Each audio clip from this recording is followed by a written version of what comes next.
Virtual Racing School was developed to provide support to the next generation of sim racers.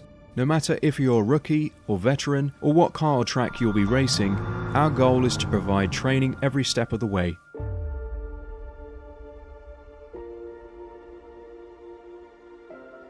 We found that iRacing can be quite difficult without proper training.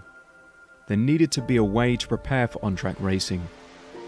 With VRS, you can literally learn from the best sim racers in the world, including 4-time NASCAR iRacing World Champion Ray Alfala.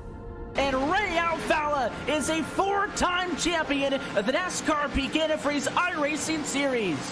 3-time iRacing Grand Prix World Champion Martin Kroenke. Martin Kroenke becomes a 3-time world champion. Rallycross World Champion Mitchell de Jong. Mitchell de Jong is now champion for the iRacing Rallycross World Championship Series. And many other top sim racers. Data packs include everything you need to start learning. Our World Championship coaches create the data packs by setting a hot lap or a series of fast laps for you to compare, analyze, and replicate.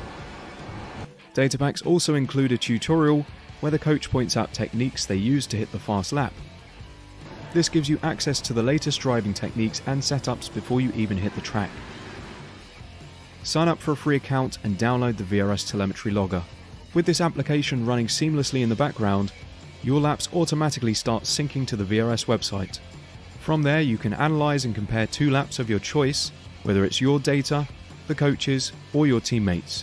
VRS will automatically target improvement opportunities so you can get up to speed even faster. VRS also makes it easy for you to request and schedule one-on-one or group coaching sessions. These sessions can range from 30 to 90 minutes, and you can select the car, track, and setup combination of your choice. Visit virtualracingschool.com today to sign up and get started.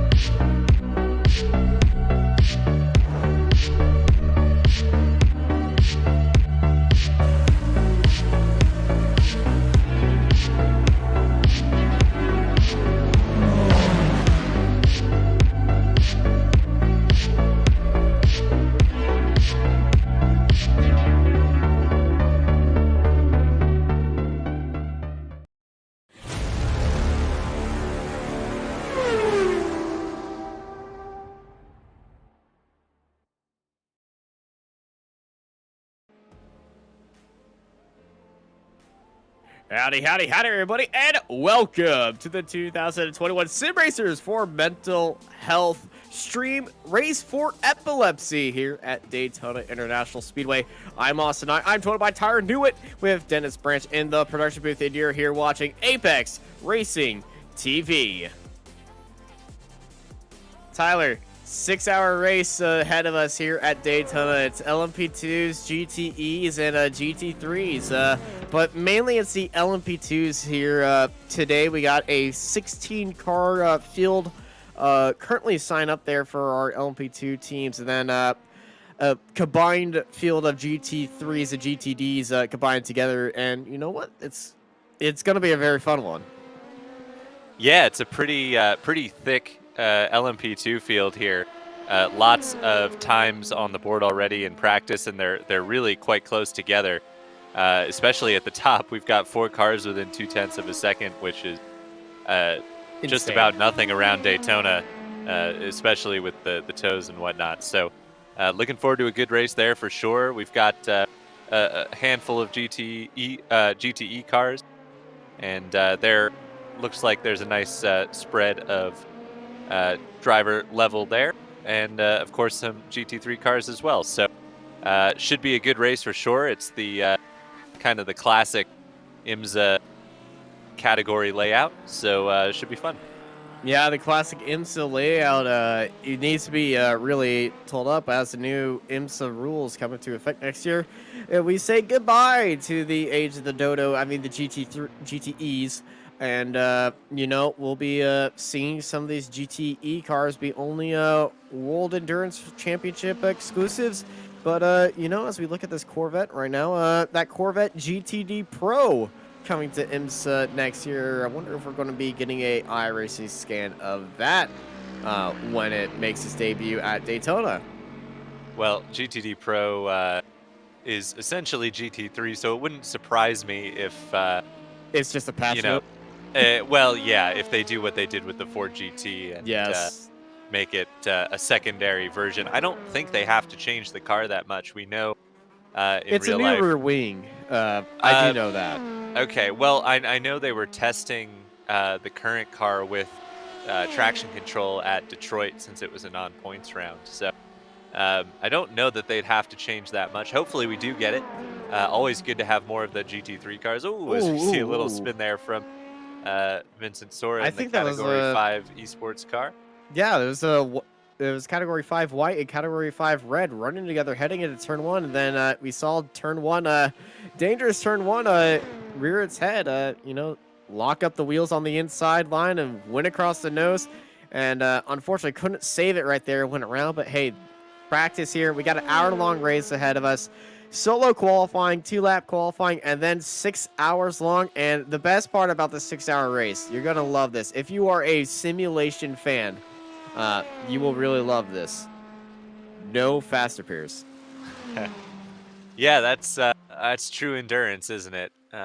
It's always a matter of taste, I think, regarding the faster pairs with iRacing endurance races. Obviously, you don't get any in the official iRacing endurance races, but you know, with these special event League One, some people like to put the faster pairs on so that, you know, I guess it kind of keeps drivers teams around. Yeah, you know, it keeps teams around maybe for the extent of the event if you want to make sure there's turnout and whatnot. But I think, you know, I err more on the side of I'd rather it be, you know, a real endurance race. You know, there should be some sort of punishment for making a mistake in the endurance race. That's I'm in that boat too.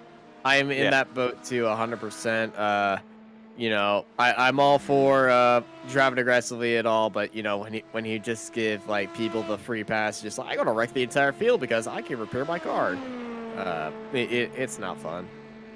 But yeah, this is you know, it's gonna be having everybody here you know, drive like they have a 6-hour. Well, they drive with the finish of the race more in mind. So you know, we shouldn't be seeing anything crazy happening in the first 25 minutes, I would say. Hopefully. Yeah, you'd hope so. Just saw on the chat, Andrew St. Kerr subscribed to Apex Racing TV. Thank you so much for joining us here. Please, if you're watching and you want to see more of our coverage, subscribe on YouTube and follow us on our social media channels as well. We've got a lot of great events regularly and special events like this one, including a 24-hour race coming up just around the bend tomorrow. Austin, you and I wouldn't happen to be a part of that, would you?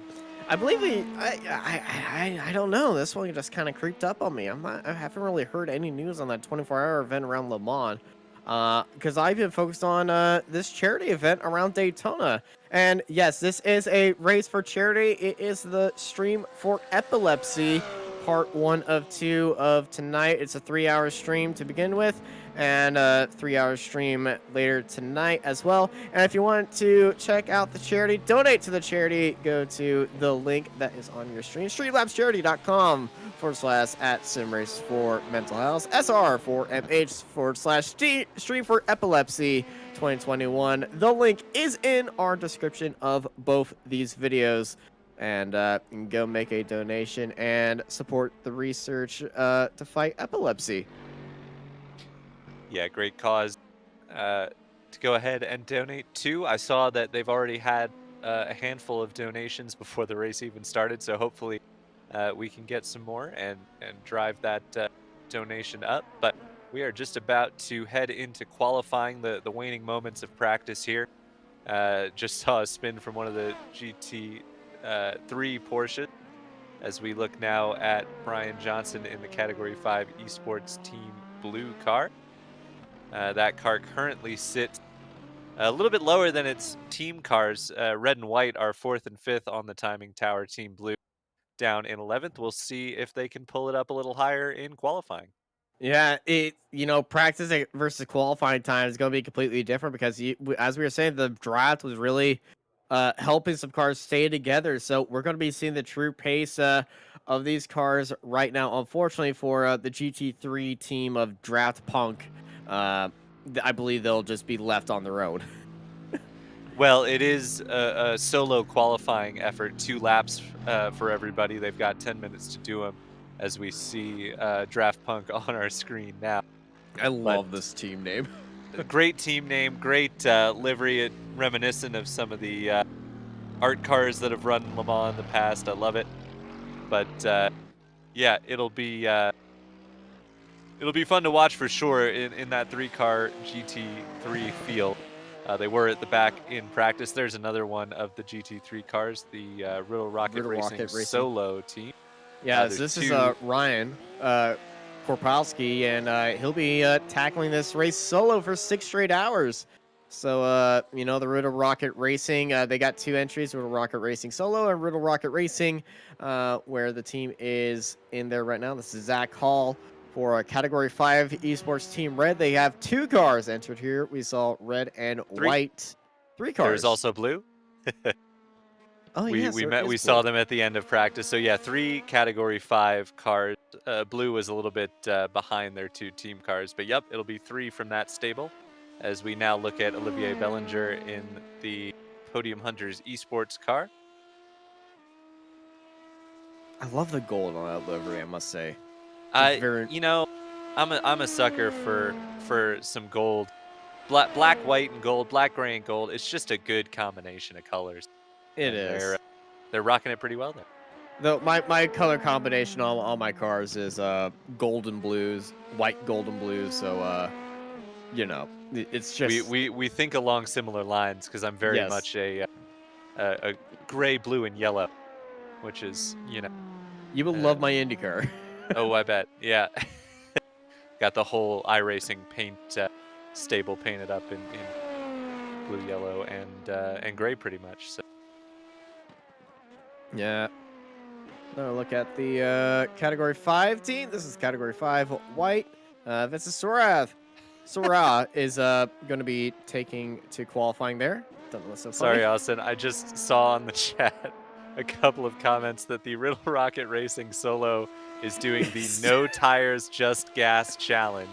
I don't think the Lightning McQueen challenge is going to be applicable here. Well, because the tires do eventually blow out when you get to 0%. Oh, we're gonna go and try to just blow out a tire.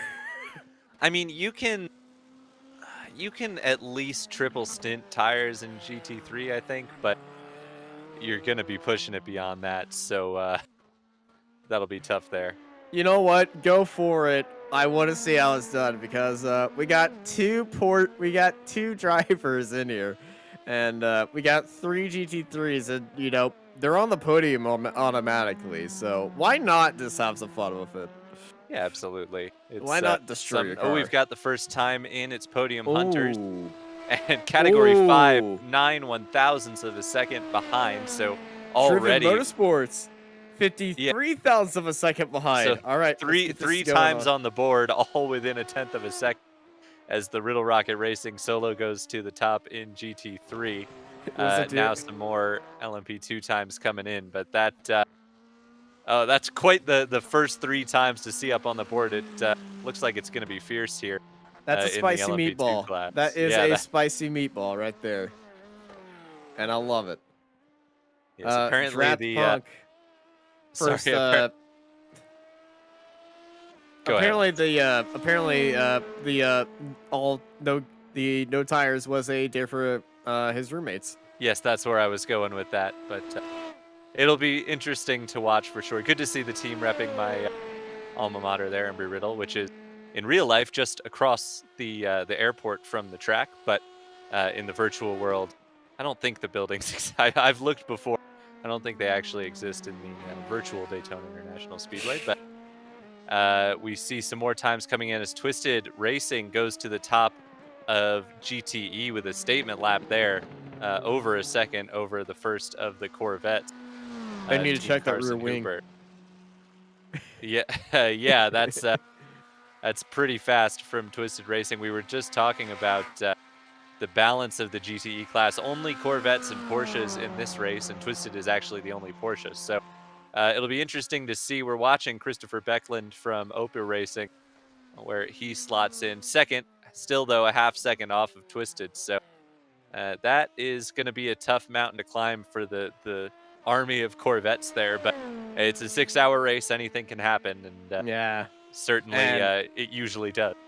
Yeah, and you know what usually does is you definitely do not want to see something happen in the first hour with an incident, because all these guys they've been practicing for hours, maybe weeks, coming up to this race, and nobody wants to end it on their first stint. Even if you know, some people have the nickname of Dive Bomber from Justin Barra of ZP Motorsports, who gave himself the nickname Dive Bomber in the session. So. You know, if we go on board of his car when he's on track, we'll see Justin Dive Bomber Barra. Yeah, that's a bold nickname to give yourself on our driver information sheet. If anyone's going to send it on the first lap, it's going to be Justin. It's kind of one of those nicknames you got to live up. You know, you can't give yourself that nickname and then drive, you know, well, either you have to follow your nickname to a T or drive extremely cautiously the whole race. Wouldn't be super effective, so. Yeah, I earned the nickname of Wild Card of, well, you know, just being absolutely crazy on track, but like nobody could ever predict where I was going to finish. So it's kind of a good nickname and a bad nickname. I didn't have any expectation to live up to. Yeah, absolutely. It's you're free to be a wild card. But, free to finish up front, free to finish in the back, free to finish in the wall at Mid-Ohio with a tire in my face. Hey, you know, I think we've all been all of those places. Anyone who's been in sim racing for a while has been in all of those places at some point. Oh, that was my real life nickname. Well, then in that case, you know, that's fair enough. Christopher Norris on board here, the Limitless Esports 2 machine. No lap set, no valid lap set. Currently has set 1 lap, but was invalidated right now. So we are currently riding on board, coming into the tri-oval, and across the line. Where does a 66 go? And it will be at the back of the LMP2 field. Yeah, that looked like just trying to get a lap in there.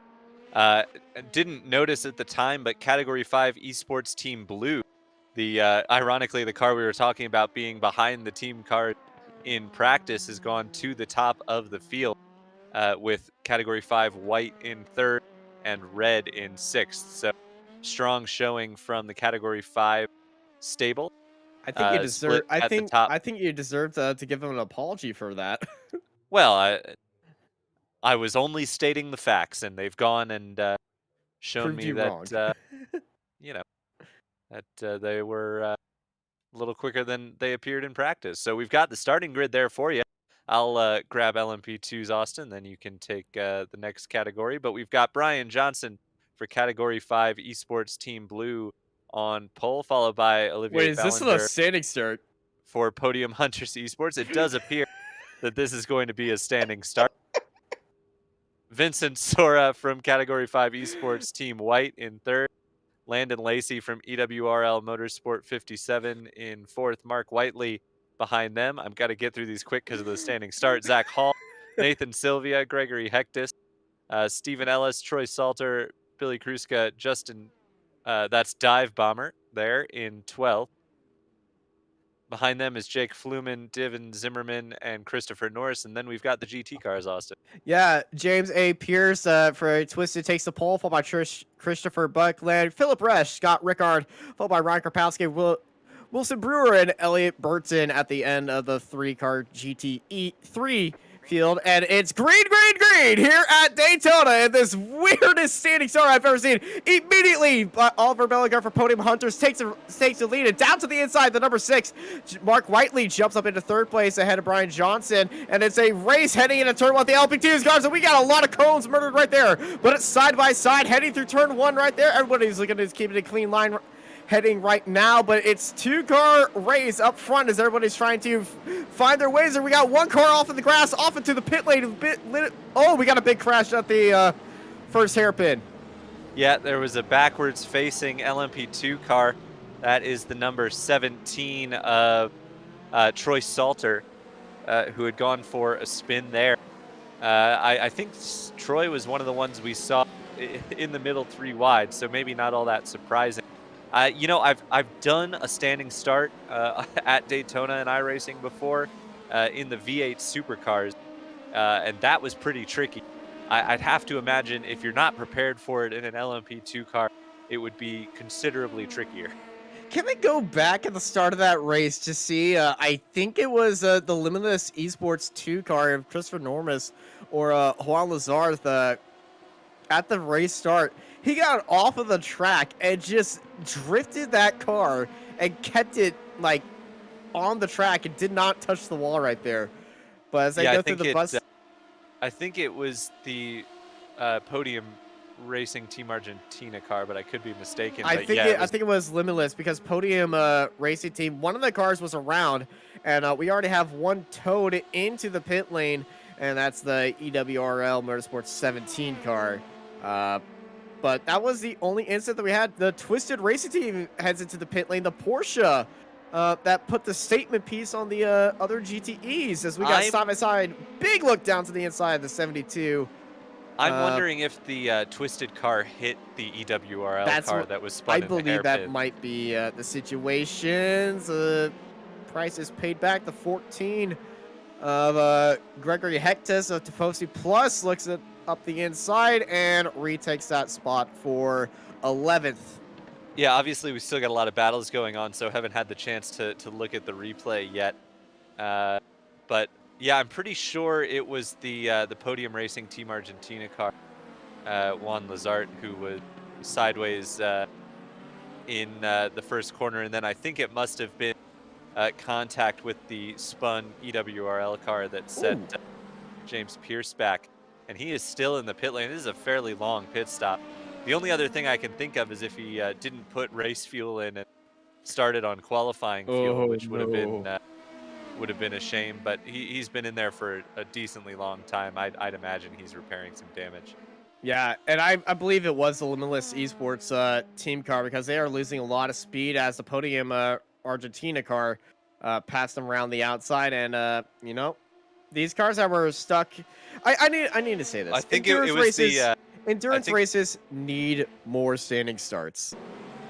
I think it was the Limitless car that went straight on at the end. It was the car Argentina car. Left, yeah, it's the Argentina car that gets sideways there. Oh, it was the 88s that caused that. Yeah, the 17 car a bit innocent there. No, it was one of the Corvettes that hit it. I didn't see the Twisted Porsche in there at all.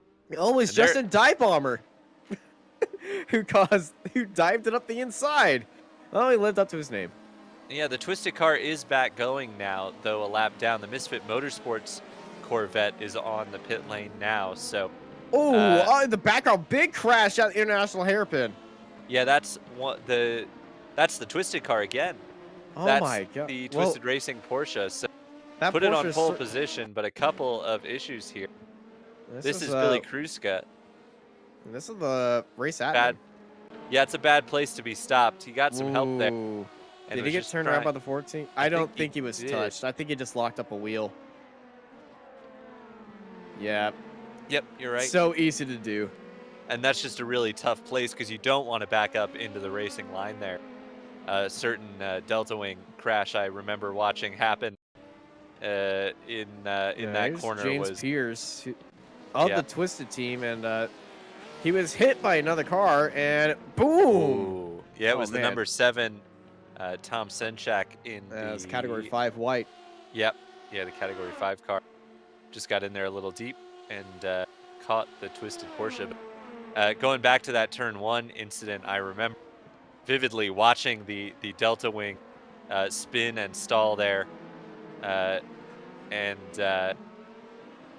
was it it was either the prototype challenge car that spun and stalled there or the Delta Wing that spun and stalled there. And, you know, they were sitting there for a while, and you're just watching, knowing someone's going to come around and hit them. And they did. So it was good of Billy Kruska there to stay on the brakes and not back up too far into the racing line. I think it was the Delta Wing. I'm pretty sure it was, but my Oh, memory that's has faded a little bit. That's the 57 off. Yeah, another one of the EWRL cars having trouble. They've got 4 cars entered into this race. Yeah. That had been the highest running, the 57. It was the highest qualifying. That would be Landon Lacey behind the wheel now. Obviously, their number 17 car, which was spun early on, has not rejoined. Nor have we seen, actually just now we see Scott Rickard in the Misfit Motorsports car back out. I don't know if we're going to see the Twisted car back out, though. They still sit on pit lane that car after that second hit. That car seems pretty twisted. It's going to be a while. Yes, that is one way to put it. Yeah, we're starting this street. We got 6 hours of this. Well, and you're only going to have me to bounce those jokes off of for 3 of them, so. Oh, don't worry. I do commentary with Sam Fitzpatrick. He says them no matter what. Watching now Mark Whitley in the Driven Motorsports entry. This is the back end of the podium. So they've got, actually both Category 5 cars have dropped a spot. From the start. EWRL cars are having a little bit of fight, and that's a 77 off at turn 1. Yes, it is. So more trouble for the EWRL stable. Actually, ooh, yeah, they just overshot it. Synchronized. Yeah, did they get together, or was it just? I think they both laid on the locked up brakes? right there. The 77 started the spin, and then right behind them, they spun it. Oh no! Yeah, it looked like they both missed their braking points there. Yeah, the 77's got a big knack on the back left wheel hub. Is that the wheel hub? What would you call that? The wheel pod? Wheel pod. Yeah, they got some damage right there from that. Looking now at the GT3 leader, that's Wilson Brewer in the Riddle Rocket Racing car. Who is taking tires. Yes, this is the Riddle Rocket car that will take tires. They've got about a 3-second gap to the team car. I think most of that gap came from the GTE and LMP2 cars getting intermixed with the GT3 cars. The absolute chaos up front. Yes. Ooh, running a little that's wide not there. how you save tires. No, that's for sure not. As something has happened to the Category 5 blue car. Yeah, this is the 69 getting around ZP Motorsports. I believe this was just a move coming out of the bus stop and was able to get that, but you know he's on the outside, and that's Justin Die Bomber Barrera of ZP Motorsports down the inside again. And remember, Justin was the one that caused that main incident, and down the inside, Die Bomber living up to his name, up into 7th. And we've got second, third, and he locks fourth up the brakes. right together. The Driven Motorsports cars made their way all the way up into second place and put the 3 Category 5 team cars right next to each other in the running order. Though Matt the white had a car great is start. a little further back. Yeah, Mark has been. Yeah, Mark, I'm sorry. No worries. Mark has been on a charge up 3 places. I think he might have been the one that dove to the inside. Yeah, he went straight for the airpin. As this is Capers off at turn 1, right in front of Riddle Rocket Racing. The 9 is going to be side by side through there. He's going to have that inside line. Here's a replay. That just missed a break point. Just going a bit wide, getting a little jumpy right there. This is not the Daytona Rallycross track, but you know, I'm not expecting Corvette to enter a Rallycross car very soon. Yeah, and the GT3 cars are making their way up the overall running order quite quickly. We were actually talking before we went on air, reminiscing about Rolex 24s of past and thinking back to the time that TRG won 2003 in a Porsche 911 GT car. So I think there would have to be some considerable chaos for that Riddle Rocket car to scrape together an overall win. But with how this race has started, you never know. Yeah, he's got 15 cars ahead of him and the GTEs as well, but, you know, he already passed one GTE. He's had 2 right there. But, you know, Alan, that 21, getting that spot right back there. But, hey, you never know at Daytona. We got 6 hours here. The time is not fast forward, by the way, but, you know, we will be ending at nighttime. As this is Stephen Ellis, Team Endurogate, as let's take a look at the weather. They've gotten ahead of the Category 5 white car. So Stephen Ellis on a bit of a charge. He's up 4 spots from his starting position. Yeah, but there's the white car.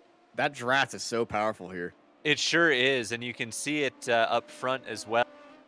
Those 4 cars are coming together, driven. Mark Whitley is putting on a heck of a stint here, and now closing in on the race leader quite rapidly and bringing the other 2 Category 5 cars with him. So good pace, strong pace at the moment from Mark Whitley for the Driven Motorsports team. Here you see from the back of the Category 5 blue car, the sister car, Category 5 red. And there you can see the race leader just up ahead. So this bunch is really coming together. And they've got a decent gap over the rest of the field as well. You know, I'm kind of disappointed by the Category 5 team. I was expecting coordinated 5s in their names. Like, you know, you got car 5, you got car 5, car 05, you got car 50. Just cars with just 5s in their names. Car 5, 55, then 555.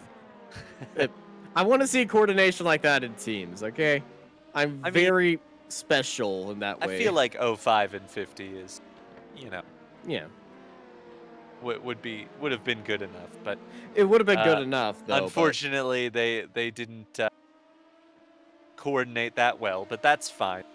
They're allowed. We see now Justin Dive Bomber Barrera making a lunge to the outside. That not how you do a dive bomb. That is a glorious profile picture. Yes, it is. Is that a cat in a Lotus? It does appear to be a cat in a Lotus. Yes. He is working on the only, I guess, trouble-free, if you want to call it, EWRL car, driven by Nathan Sylvia at the moment. Well, it'd be hard to do more to that team than has happened already, as we have a pass for second. Well, so look for second place. Looked around the outside with the Driven Motorsports car, stayed on the inside, and well, stays ahead. Yeah, and we've also seen 5th change hands again. Category 5 back ahead as this group working through the GTE Corvette. This has actually brought the battle for the lead right together. Podium Hunters slowed up a bit by the Corvette into turn 1, and that has brought this whole bunch into their tow. Olivier Bellinger has been a bit in his own little world so far. Not going to be the case for much longer. Yeah, not going to be the case for much longer, indeed. As that is a lot of counters here by Brian Johnson sitting there in 3rd place, trying to catch up with Driven Motorsports and Podium Hunters ahead of them. But, you know, we do have a 4-car fight train for the lead right now. And with that 3rd Category 5 car in the distance, this might turn to a 5-car fight for the lead. But traffic already becoming an issue with just 14 minutes into this race. As they head through the bus stop, that's another car ahead of Podium Hunters. And that's Drat Punk. Yeah, these are the GT3 field that they're working through now. So we saw the Draft Punk car. There goes the Riddle Rocket solo car. Riddle Rocket main car a bit further up. Yeah, that's a big lunge to the outside from Mark Whitley. He's got the overspeed right there around the outside. He's cleared him heading into the corner. Can he make it work on the brakes? Yes, he does. Watch that on the exit. Almost makes contact. The 123 and Category 5 Team Blue almost make contact. But they are new race leader, Driven Motorsports, and Mark Whitley leads this race overall. Yeah, that was, it felt like a matter of time with the way Whitley was closing on the race leader. But that was a statement pass there around the outside into turn 1. That's how it's done. Blue and red just got held up bad right there. Yeah, but I think as long as you're within... Oh, there goes red. Red's around. Yeah, I didn't see there if there was contact side to side with the Riddle Rocket car, but... They just locked it up right there. Yeah, they did. Trying to keep it off of the Riddle Rocket car and locked up the rear, so trouble for the red Category 5 car, and that'll drop them all the way down to 9th place. But that kind of shows you how tight together this field still is. You know, one harmless little spin, and they go from battling for the lead to 9th place. That's pretty rough. Yeah, that's a rough look right there for red, but they're going to fall all the way down to 9th place after there. And, you know, it's still early on in this race. You know, one spin's not going to really decide the entire race. But, you know, that's just putting a lot of traffic between you and your teammates and the race for the lead. It's going to be very, very crazy. But, yeah, now that things calm down a little bit, endurance races needs more standing starts. I don't know about that. I mean, it's if got you're the James historical... Pierce, if you're James Pierce by the Twisted Racing team, you'd be saying no. He's joined us in our race chat right there. But you know, as a fan of racing starts, as a Formula fan, I really like that. As a person who likes old school stuff, the Le Mans start is always in my heart. Completely stupid in every single way, but it's fun. Yeah, it's, I mean, obviously the historical element is there with the Le Mans start, as you mentioned, but it's a bit tricky, especially if you're not expecting it, which I don't think any of the drivers I don't think were. anyone was, so nobody was really giving away trade secrets. No. Full throttle, full brake, and then you just release the brake, by the way, James, next time. As long as you've got auto clutch. If you don't have auto clutch, Yeah. that's going to be rough for you. Yeah, I have the McLaren GT3 wheel, so I just hold in the clutch and Sure. do that too. But, you know, you don't want to clutch drop a GT car because that'll just be wheel spin heaven. Unless you're in a GT3, then I'll just do it for you. This is the battle for 4th place now, with the trouble for the Team Red Category 5 car. It's led now by Category 5 Team White, with Enduro Gate tucked in behind. You could see the battle for 6th in the bit of the distance, ZP Motorsport and the EWRL 69 car. We've kind of got pairs really segmented off here, although there's still Blue is hanging on to the race lead just on the fringes there. But, you know, it's really tough when you get kind of separated off from a draft pack like the Team Red car is now. They're really going to struggle to make up some time because you just go faster when you're in a group like this. And it's tough to jump between groups. James Pierce just sent me a message. He ran the clutch, but forgot to plug in the pedal. Ah, dear. Yeah, that'll trip you up on a standing start. Yeah. Oh, no. Oh. And, you know, that car has been seen so many incidents today. And, you know, I feel like they entered in, and then they're just like, yeah, no. Yeah, it's a bit understandable when you're set back that far at the very start of a 6-hour race. Nah, it's all uphill from here. But, hey, if Mazda can win in the final race of the year, and have a electrical box failure go about 3 laps down, was it at Petit Le Mans? Yeah, sure, they were helped by a massive crash and spark plug failure. Yeah. By a massive crash and like 12 yellow flags. They were helped by that, and you know the NASCAR's rules of every lap down car get their lap back. They were helped by that, but still, it's have to. Also, Jade, I'm not coming over to get your eggnog. I'm working.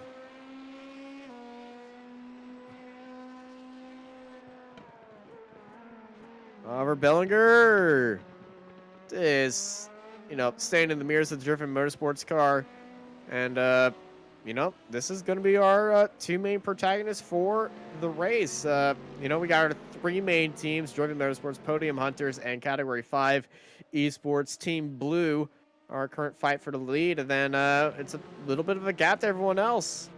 This is Willem Kruska back out on track. and want to take a moment here. Now we're about 20 minutes into the race to remind you that this is a charity stream, of course. Sim Racers for Mental Health is streaming for epilepsy. So if you follow the link that's on your screen now, you can go ahead and support the cause. It should stay on there for a little bit. So if you got time, you can copy that link or enter that link in and go ahead and donate. We've also, I think, can put the link in the chat, hopefully, so you can follow it from there. Yeah, it is in our YouTube description as well. So go down there, look at the charity. Current raised right now is $105 out of 1,000 goal here at the end of this 6-hour stream. So yeah, let's see if we can hit $1,000 at the end of 6 hours and raise that goal, raise that money even more. $105 raised currently. Riding on board now with the Category 5 Esports Team White car as this battle continues with Team Enduro Gate. Little flash of the headlights from the Corvette there. I think that is the race-leading Ope Racing car. It is. So Ope Racing with Advanced GG, Team Focus, currently leads the GTE class by 4 seconds over Team Carson Hooper, who you can see in the background there. And then Signorama Hollandale Esports is a ways further back. So decent, about as comfortable a lead as you can have early on in an endurance race for Ope Racing here. Also saw we had some Ope Racing fans in the chat. Thanks for joining us. Ooh, Uh-oh. couple cars off. Somebody put oil down, I think. This is Duet. That's William Kruzka and Alan Capers doing the old Miss Breaking Point dance. Just a lock up there by the Corvette and the LP2. But they both fall suit, but hey, they both kept it out of the wall. And speaking of battle for the leads, there is a four-way lead, four-way tie for the lead in the donation leaderboard right now of the charity event. It's Gregory Hectus, Zane Plumley, Abigail, and David K. Hall, all tied for the lead at $20 donated in this Streamlabs charity leaderboard that we got on here. So and Gregory Hectus of Tifosi Plus is currently out there on track. Yeah, and putting all sorts of pressure on the EWRL Motorsport 69 car. So that 69 car has dropped back just a little bit from the ZP Motorsports car. It was battling for 6th place, probably just traffic throwing a little bit of a roadblock in there. But they continue to scrap for 6th, 7th, and 8th place. And not too far in the distance either is the Category 5 Team Red car that had that earlier spin at the West Horseshoe, recovering, trying to claw back some time. Actually, looking at the gap, they haven't really lost any time to the race leader, but this group has been slowly falling back, so they've been clawing them back in, and at this point should be close to tow rein from the Tifosi Plus car. So expect them to be in this battle before too long. Indeed, and this is a good look. Durham Motorsports Podium Hunter still nose tail heading into turn 1. And this is not the only Stream for Epilepsy going on. Stream for Epilepsy is a worldwide thing going on. A total goal right now is $40,000, and currently raised is $8,309 total raised for the Stream for Epilepsy Foundation worldwide across all platforms and different streams out there. Oh, they were both a bit late on the brakes there for the race lead. He's gone to the grass. That's Tifosi Plus. Greg Hectus. He left the room down the inside, got a little bit wide, and dipped the wheel in the grass and, swung around right there. Yeah, that's going to cost Tifosi Plus a position there as the Category 5 red car came on through. They were side by side through the International Horseshoe and just carried a bit wide. You can run over that curb and onto the access road, but they just caught a little too much grass. And obviously that spun them around. We've got a battle for second in GT3. between Got a the Corvette Draft Punk car. Yeah, Corvette interloper there, but the Riddle Rocket Racing solo car and the Draft Punk car going at it here for second place in GT3. Those tires really will wanna be equal at this point. I really want to know what the Riddle Rocket Racing solo car setup is, because he knows he has to keep these tires for the entire time. Does he have his traction control set to just maximum? Yeah, you'd think there would be some steps taken there, but yeah, they so far hanging on to that second place, about 4.5 seconds behind the team car, which is what it was last time we looked in. But yeah, holding steady pretty much and keeping the Draft Punk car behind at the moment. Yeah, and Draft Punk just passed Misfit Motorsports. Well, not actually. Misfit Motorsports, that is that Corvette that is a lap down, and intermingling with them. And there is Scott Ricard of Misfit Motorsports around the outside at the bus stop, getting out of the way and ahead of these two so they can go back to the fight for the lead in GT3s. Back in the fight for P4 hasn't really broken up at all. In fact, though, it has invited a new car into the mix as the ZP Motorsports car is caught up to these two. They need to watch out. Yeah, they've dropped back a little bit from the battle for the race lead. Yeah, they were within 10 seconds not all that many laps ago. Now 12 and 13 seconds back are the Category 5 white car and the Team Endurogate car. And Dive Bomber Barrera putting on a charge there in the ZP Motorsports car to try and close the gap and put on a fight for fourth. But we've still got a battle for the lead. These two seem to be going side by side just about every lap. I think they're in agreement. I think they're in an agreement right now. Podium Hunters is just staying behind them and just saving fuel. Well, it's done well for them because they've been able to gap the Category 5 Esports Team Blue car and drop them out of tow range. So if you can get somebody you can work together with, it's a very effective strategy to try and distance yourself from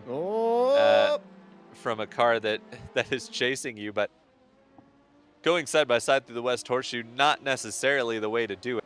And I'm sure the Category 5 car will be enjoying that. Yeah, enjoyment as well. You see the cars ahead of you fighting, and you know that is like, hey, opportunity to catch up to them, and well, they're starting to fight now. Podium and Driven fighting for the win. Here comes Podium, looking on that outside, switches back down to the inside. Drag race heading down to the bus stop. Who's going to be last late breakers? Podium Esports sends it into the bus stop and up into the race lead. Yeah, it's a nice clean run through the bus stop too. Sometimes you take that shallower line and it can throw you over the grass on the kind of second apex, but obviously Driven with the tow gets the run out of the bus stop and will sail around the outside here. And it appears that the 6-hour challenge might be under consideration from the Riddle Rocket Racing solo car. I think he looked at his I asked about the traction control. His supporters said it was 3 out of 12. Yeah, that's not ideal.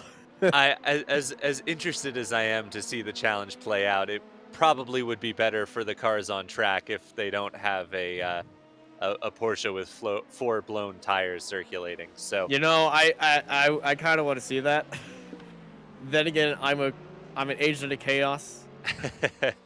Well, the race leaders overall are coming up on that Riddle Rocket Racing solo car and the Draft Punk Mercedes. That was a little bit tight right there. Yeah, as they work their way through turn 6 and back onto the banking, they'll go up and around and actually split that duo up just a little bit, which will not be ideal for the Draft Punk Mercedes, but that's kind of what you get when you're the second car in a tow train. It's never the place you want to be. Oh, as we've got a car off, it's the EWRL Motorsport 77 car, so not the first time they've had issues after their contact with their teammate in turn number 1. Yeah, teammates collision with teammates at the start of the race you don't want to see, as the first pit stop by Signorama Hangdale Esports heads into the pit lane. That Corvette, the 21, pulls it into the pit lane 30 minutes in, so early stop. Yeah, that'll not be a scheduled stop. The both GT classes can do about an hour on a full tank of fuel. The LMP2 cars you'd expect to see in the pits first, they can do, depending on the track, anywhere from 40 to 50 minutes on a tank of fuel. Around Daytona, I'd expect it to be pretty much the short end of that window, though. So I would expect the LMP2 cars in about 10 minutes, but the GT cars we really shouldn't be seeing in the pit lane for another half an hour. So definitely not scheduled there for the Signorama Hollandale Esports team. But we had also seen them have some off-track moments, so maybe needing some damage repaired. That's why they came out pit lane. Yeah. They are the first ones to go into the pits for not a car-to-car incident, I believe. As this is still the fight for the lead. Oliver not close enough to really make a move. Oh, as I said, he gets a little bit too risky, and he's actually going for it. Don't know if that was by design. They almost made contact right there, squeezing each other.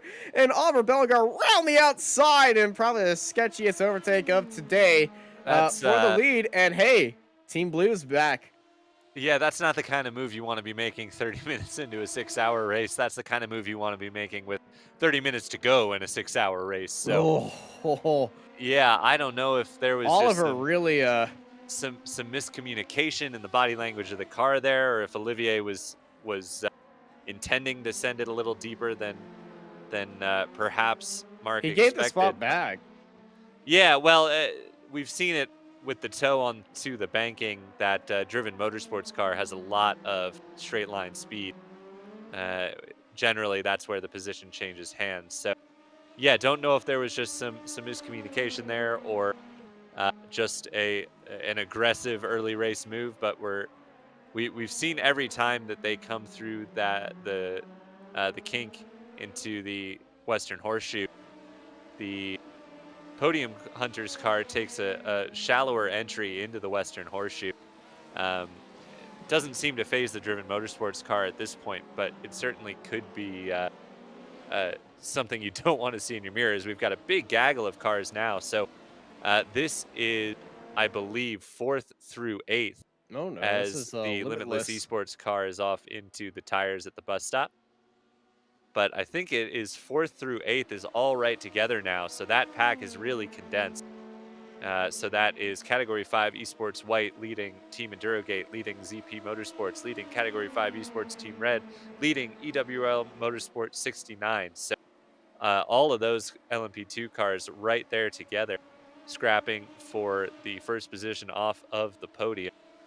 And, you know, with pit stops coming up for these cars, it's time to kind of find your place in the pecking order, isn't it? You want to be as far forward as you can before you make your pit stop, so that you come out as far forward as you can be.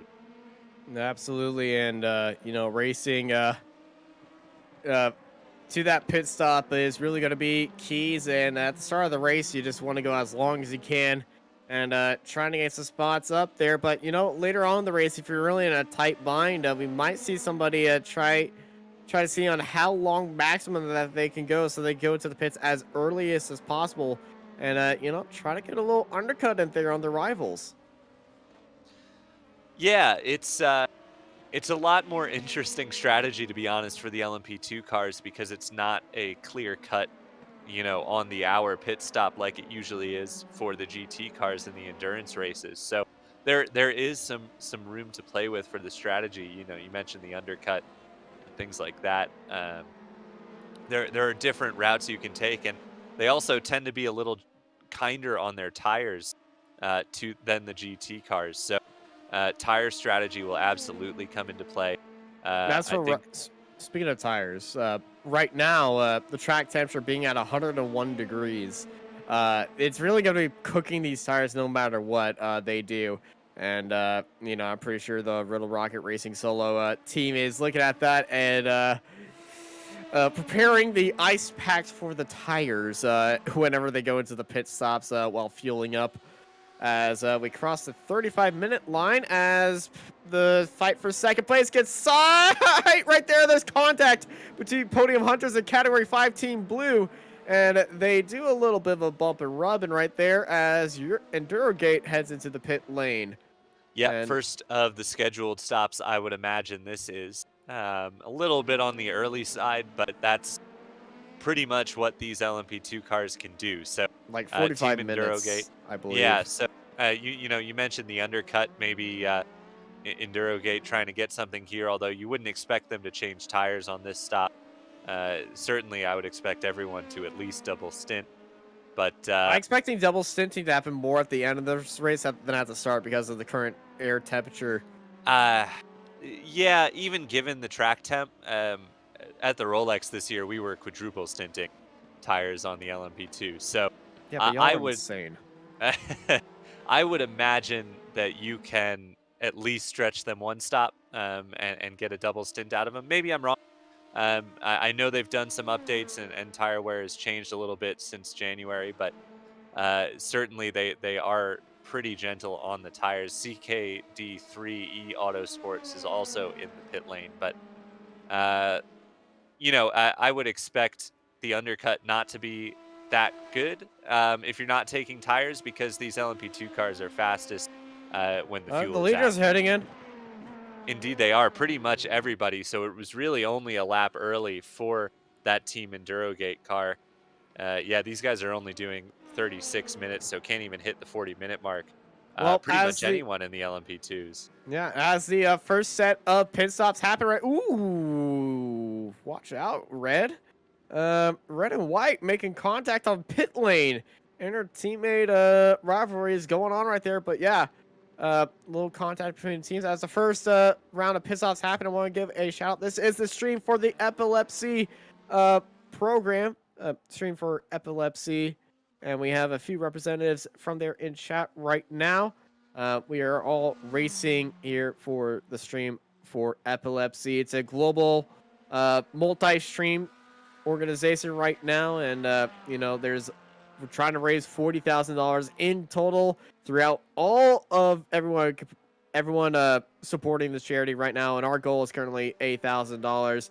The link for that charity is down in our description. Go down there and let's raise some awareness for epilepsy, and have a good time while doing it.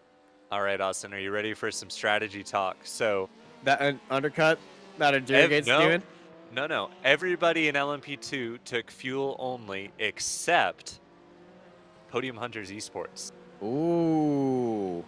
Their pit time 55 seconds compared to somewhere in the 33 to 36 range for everyone who took fuel only. So I believe they were the pole sitting car. Certainly they led a good portion of the early race. Olivier Bellinger, interesting strategy call here for the Podium Hunters. I don't know if that's they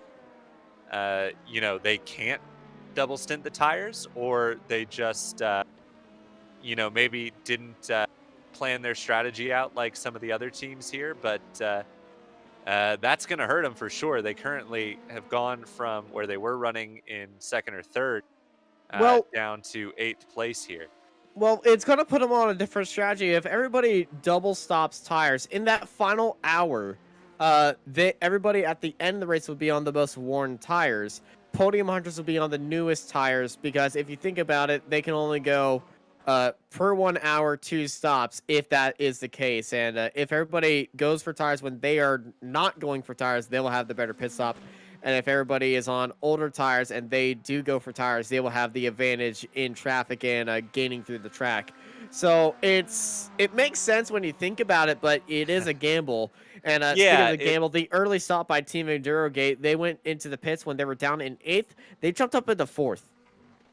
Yeah, it's the Team Endurogate was in that battle for 4th all along there. So I don't think they've actually gained anything, because they got jumped by Team. Well, they got jumped by Team Red.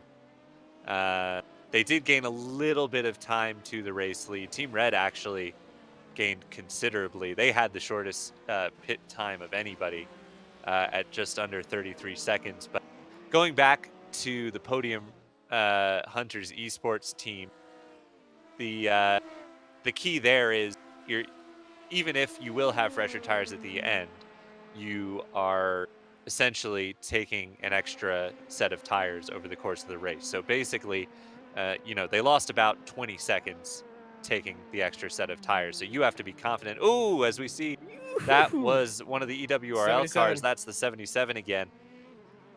You have to be confident that you can make up those 20 seconds over the course of 6 hours. And honestly, Olivier, we've seen his speed. I wouldn't be shocked if he can. So certainly, if you want to take that gamble, you can definitely do it.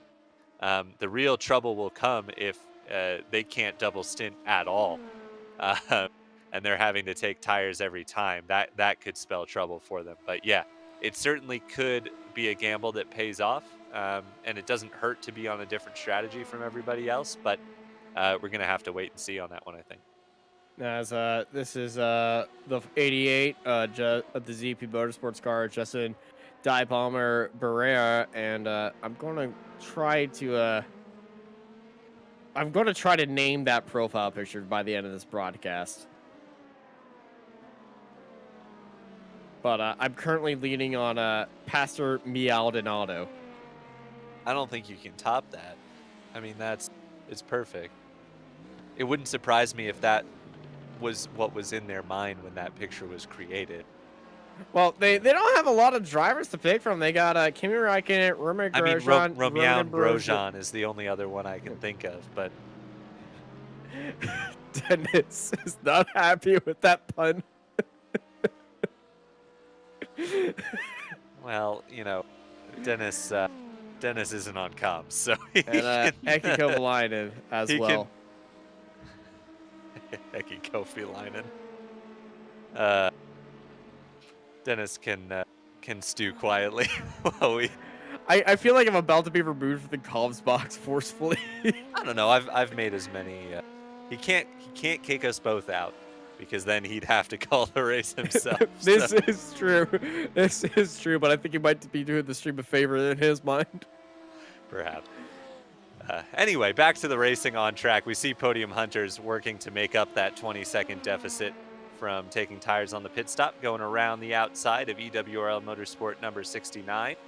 Will he be able to finish the pass into the brakes? No, EWRL is late on the brakes and gets around one of the Riddle Rocket cars as well, but they're too late and they go wide. So now Podium Hunters is clear and they clear the Riddle Rocket car as well. So good job there. Now, is the solo car the one with the big yellow stripe or the big blue stripe? Do you know? Solo car is 10. Okay. Though, okay, let's take a look at Rocket Racing, Riddle Rocket Racing, the one in first place, and then the one in second place. So the first place car is the one with the big yellow stripe. The big blue stripe is solo. Yep. Okay, cool. So it was the Riddle Rocket solo car they were working their way around, and there's the Draft Punk car in the background. Can we go back to the lead car?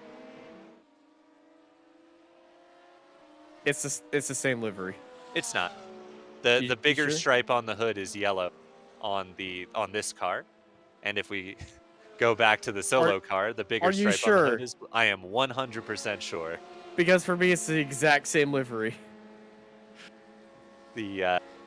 Well, here's the eagle on the hood of this car is yellow. The eagle on the hood of the other car is blue.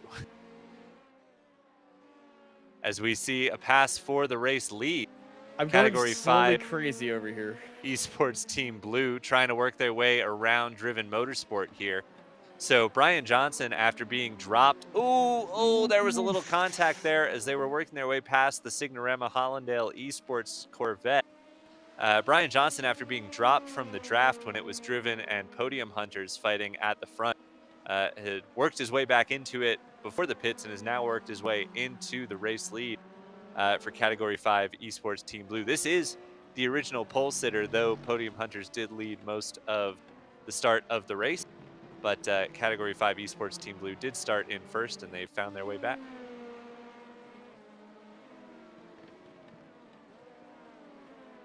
Also, we have confirmation from the team that the solo car has the big yellow stripes. So. Yeah, the big yellow stripe. I might have been using the wrong file, so I'll just raise up my hand. That's my bad. Well, there we go.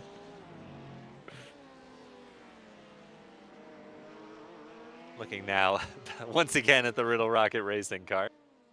No, that's the big yellow stripe on the not solo car. So, anyway, I now know which car is which, and Austin will continue to go crazy in the background. But we've got another pass back for the lead. As, Driven cut ahead of the Category 5 car, and then I think surprised them on the brakes. And that's majorly cost the Driven car here, who got a little bit of a nudge. I don't see any damage on the back of that car. But certainly they would have been helped into the runoff by the Category 5. Yeah, that was... Oh, yeah, that's a touch. I mean... Didn't smack the wall that hard. No, and I think the Driven car will be all right here, but it's tough to, everyone's got different, especially based on the setup you're running. It certainly seems like Driven has a great car in a straight line, so they might be running a little less downforce and need to brake a little bit earlier, but that's something you got to be aware of if you're racing them, which clearly the Category 5 Esports team was not expecting Mark Whitley to be on the brakes when he was, and a little nudge sent him off into the runoff area, but that has given Category 5 Esports Team Blue about a 9.5 second lead now over Driven Motorsports. Then it's Category 5 Team Red, who are a further 2 seconds back. And then it's a decent gap now to Team Endurogate, who sits P4, but did pit a lap earlier than everybody else. Yeah, that earlier lap's gonna, make their stops a little bit shorter. Maybe they're looking at their fuel use to be like, I can make it to the next lap, but I'll be really stretching it. So, they're just being a little bit safe and, keep that car running, but not really pushing its limits. Yeah, and I haven't done any math to figure out if that's going to put him in a spot for the end of the race. But surely I am not even looking at that. I'm not playing 4D chess with that. Well, I just got confused on which car has a blue or yellow stripe right now, and I just banged my head against my desk for I'm not sure for how long. And chat's definitely not helping me. Looking at the we were looking at the Ope Racing with Advanced.GG Team Focus Corvette, which still leads in GTE. Now the battle for 11th place as EWRL Motorsport, the number 77 car, who's had some trouble today, moves back up into 11th place. Now the CKD3 car, they also pit a lap early. That's right. I thought I remembered that. They pit with the Team Endurogate car, so they're on a lap older. Well, no, I guess they would have not taken tires. So they older fuel tank. Yes, a lap older fuel tank. So you'd think they'd be a little quicker, actually, than the EWRL car. But regardless, they now sit in 12th place, ahead of Billy Kruska in the Sim Racers for Mental Health Motorsports car. We got a spin in turn 1. And it's Billy Kruska. Yeah, Willie's not having a good time. That's, I don't know if that's a commentator's curse since I merely mentioned his existence. He spun right as you mentioned it, yeah, so... Yeah, pretty much. It's up there, but the commentator's curse is he's been having a good race and hasn't really done any sort of mistake. Boom, catches on fire, and everything goes wrong at that point. That's a commentator's curse. Trust me, I've done it before. Oh, I had a really rough streak of, like, back-to-back broadcasts where I think I did the... Try rough streak with one specific driver to the point where they don't compete in the championship. I think it was it was one of our F3 series where, or no, it was the Porsche Cup finale, I think, that I was commentating on. And anyway, the driver had the race lead by like 4 seconds at Red Bull Ring. And I said, basically, the race is theirs. Unless something happens. Theirs to lose unless something happens, and they overshot turn 1 and threw the race away. So Oh no. yeah, that was a rough one. And it was right as I said. It was tough. But anyway, back to the race at hand. We're starting to see pit stops in the GT cars as Ope Racing with Advanced.GG Team Focus. I'm going to make it a mission to read out that full team name every time. Christopher Beckland in 50 minutes. That's a little bit early for the GT cars. Daytona being a high fuel consumption track, it's not altogether surprising. You know, it might be a team strategy from the Ope Racing with Advanced GG Team Focused pit crew wall right there to really make sure that they were on top of that and just making sure that the car feels good. It's having that setup. Hey, let's shoot the moon right here. One on the inside, one on the outside. These guys are racing for 7th in class right there. Sylvia down the inside and Justin Dive Bomber around the outside, and Nathan really no one to adjust his names. Is just he carries so much speed through the middle of the corner right there. It's on the outside, not looking on the inside, not living up to that name right there. But the ZP Motorsports car has been really fun to watch on track. Yeah, up ahead of them, I saw the Podium Hunters Esports car going back and forth with the Team Endurogate car. They must have been side by side for a little bit. But now the Podium Hunters Esports car is ahead. Olivier Bellinger putting in some quick laps, and actually the last lap was the fastest lap of the race, a 34.59. So clearly those fresh tires paying off for Olivier. He now sets his sights on the Category 5 Esports white car, driven by Tom Senchak at the moment, as we get a nice shot down the backstretch. Beautiful helicopter / blimp shot there. Great camera work by our blimp operator, Dennis. You know, Dennis also controlling the on-field cameras as well. Dennis, we got multiple Dennises. We cloned him. Yeah, so he can run every single camera around the track. So all Dennis branches doing a great job. They're part of the Dennis tree. Podium Hunters Esports making the move now on Category 5 Team White. And, well, we saw that chopping the nose going into the braking for Turn 1 not work out for Driven Motorsports, but Podium Hunters gets away with it there as Category 5 Team White gives them the space. And they continue their march back forwards after. Oh, no! That was awfully close. As you saw the Team White car losing the rear from very early on in the braking zone. Did a nice job to keep it out of the back of the Podium Hunters car. But that was awfully sketchy. That was scary moment right there. That was just very late on the brakes, and then too much mustard on the brake pedal, and it looks like the throttle might have been on a little bit because the back wheel was just spinning. Yeah, I freely. think they just I think they hit the brakes and throttle at the same time. Not sure, but definitely saw them lock up to keep clear of the Podium Hunters car. The battle for second is heating up though, with the Team Red car for Category 5 Esports having caught Driven Motorsports. And actually, Category 5 Team Red, not Mark Whitley, that's Driven. Cedric Hunter is putting in some great laps behind the wheel of that car at the moment. He is, aside from the Podium Hunters car, probably the quickest car on track because the gap from Driven Motorsports to the lead has not changed since they had their run-in. That's about 9 seconds. But at one point, the Team Red car was some 14 seconds back in this stint. They've closed that gap down to 9.5 seconds. So Cedric Hunter is flying out there. Yeah, Oh, that's more trouble. Finally. I say finally, that's rude of me. The EWRL 69 car, the only EWRL car that hadn't had issues, has their self a little spin at Turn 1. Nah, they saw Justin behind him, but yeah, it's just too deep in the braking zone as they come out ahead of the Podium Racing Team Argentina car. And I gotta say, we haven't looked at that car a lot today. Can we just That's pretty sharp. Yeah, can we just admire this livery for a little bit?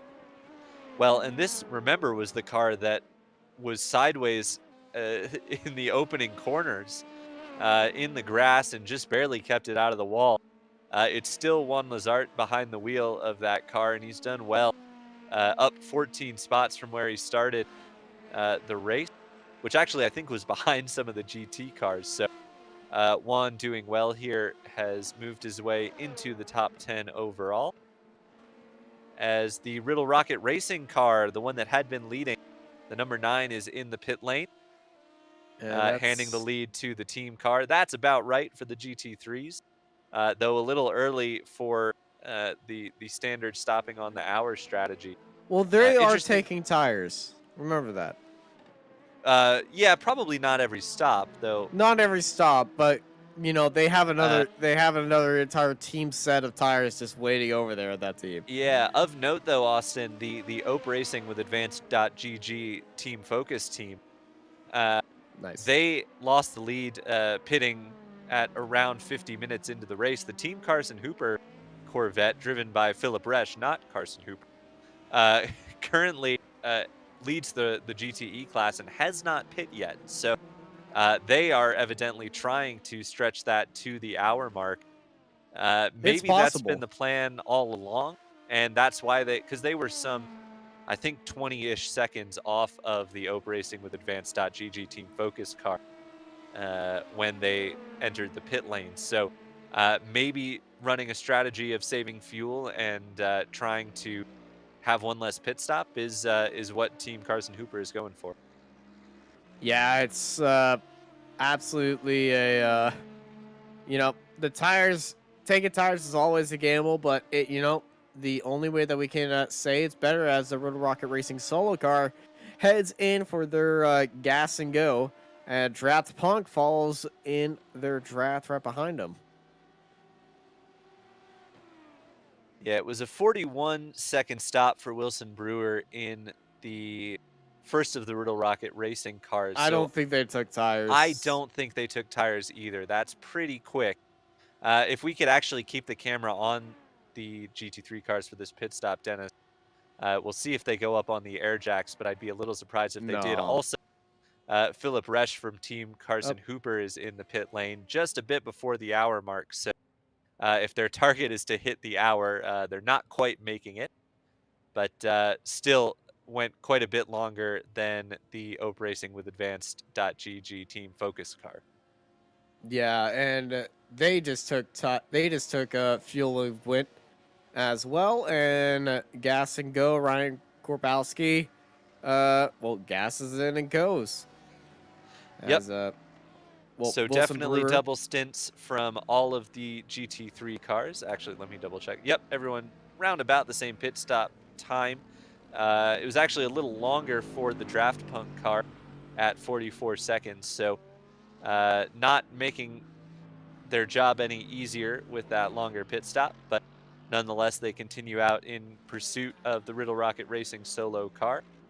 And Christopher Beckland for Ope Racing with Advanced.gg Team Focus has resumed the lead of GTE as Team Carson Hooper is just now leaving the pit lane. And that, Carson Hooper's pit's box time was 1 second more than the Ope Racing with Advanced.gg Team Focus team.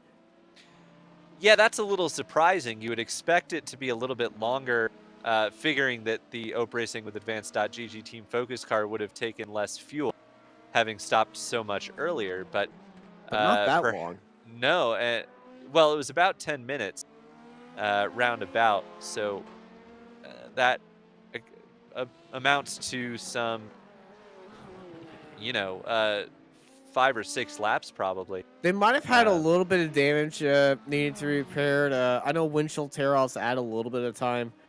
Yeah, 4 laps difference for those teams in their pit stops. But yeah, a second more spent in the pit lane is in the pit box stationary. So that might be also getting stopped in the box and getting away.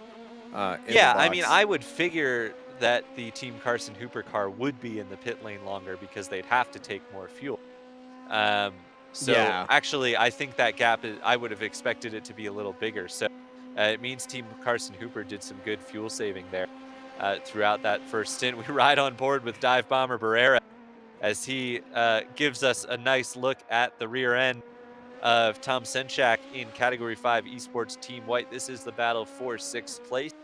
Yeah, Kitty Räikkönen is looking a little bit hungry right there, but thought about it, didn't want to make the move. That's a good one. I like that one. Now, now Dive Bomber looks to the outside. We'll see what he can do on the brakes here. Oh. And eases off to let the Category 5 Watch car him off the exit, though. through. Yeah, there was a little lockup on the right front, but looks like Category 5 got it slowed down in time. As they continue on, they've lost. Ooh, another rear lockup.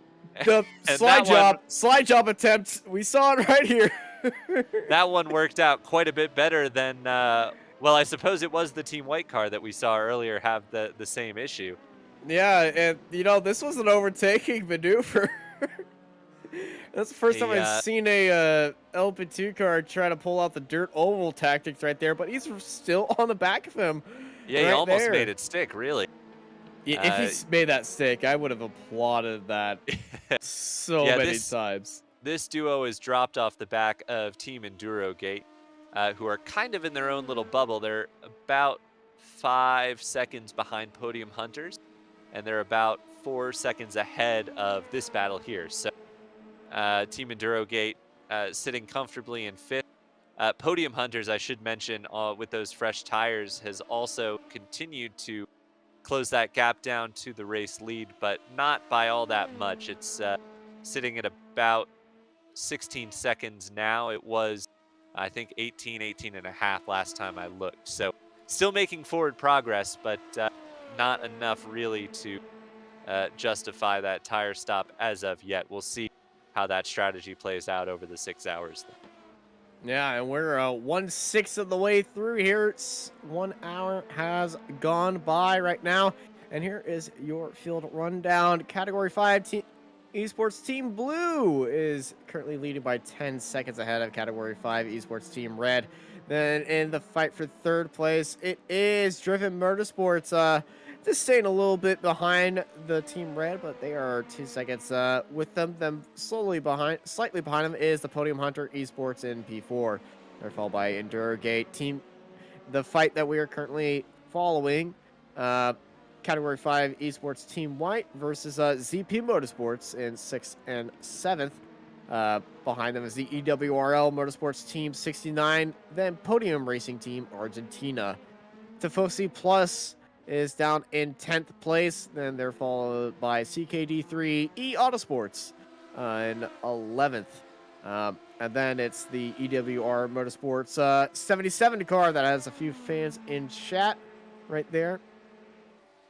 In 12th place, then it's the Sim Racer for Mental Health Motorsports in 13th. They've been having a rough day. And Limitless Esports 2 is at the back of the currently active LMP2s in 14th. They're followed by Open Racing with Advanced.GT Team Focus Corvette leading out by 23 seconds on Team Carson Hooper. Then it's the 3 GT3s of Riddle Rocket Racing Solo, and Draft Punk at the end of our active cars grid, as a few of the cars behind them are running around, but they've all had big pit stops, and I believe Kitty Räikkönen is taking the current popular vote of cat puns. Yeah, it is tough to beat. I'm still partial towards Pastor Maldonado. I think it just rolls off the tongue a little better, but certainly Kitty Räikkönen has its place. As we look at the continuation of this battle, and Category 5 doing well to hold on to that 6th place as they work through traffic. That was the Draft Punk car they just passed. Next up, I believe, is the Signorama Hollandale Esports car. As we see them duck to the low side, the Signorama car getting well out of the way there, which is always nice when you're in a P2 car. Good when the GT cars make their intentions clear. You know, as long as they are predictable and they show you what they're going to be doing, it doesn't really matter if they get out of your way or not, because you can find a way to work your way around it. That's always how I've felt in the P2 car or in a prototype with GT cars in the race. It's you love drivers who are good at communicating with the body language of their car because they're definitely And the don't easiest race to work you with. into a corner. I mean, well, yes, ideally, yeah, they don't race you into a corner. But I'm gonna rant here a little bit. We got 6 hours for ranting, so hey, first Sure one of the thing. day. When you're side by side in a P2 car, heading into a corner and next to a GT3 car, and the GT3 car and the P2 car are nowhere near anyone else, the GT3 car shouldn't really, send it into the corner when there's a P2 car right next to them at the start of the braking zone that both of them brake exactly at the same point at.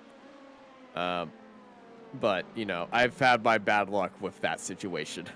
Yeah, I mean, there's always a lot of grumbling of, dive That's bombing my corner. P2s. Oh, that's and, my line. Yeah, Uh, when there is problems in multi-class racing, and it's fair because there are some overly aggressive prototype drivers, but I find that there's often a disconnect on, I think sometimes the drivers in the slower class cars don't realize how much time the prototype drivers lose sitting in behind them when if they were to simply lift off a little earlier into a braking zone, they would lose significantly less time as would the prototype drivers.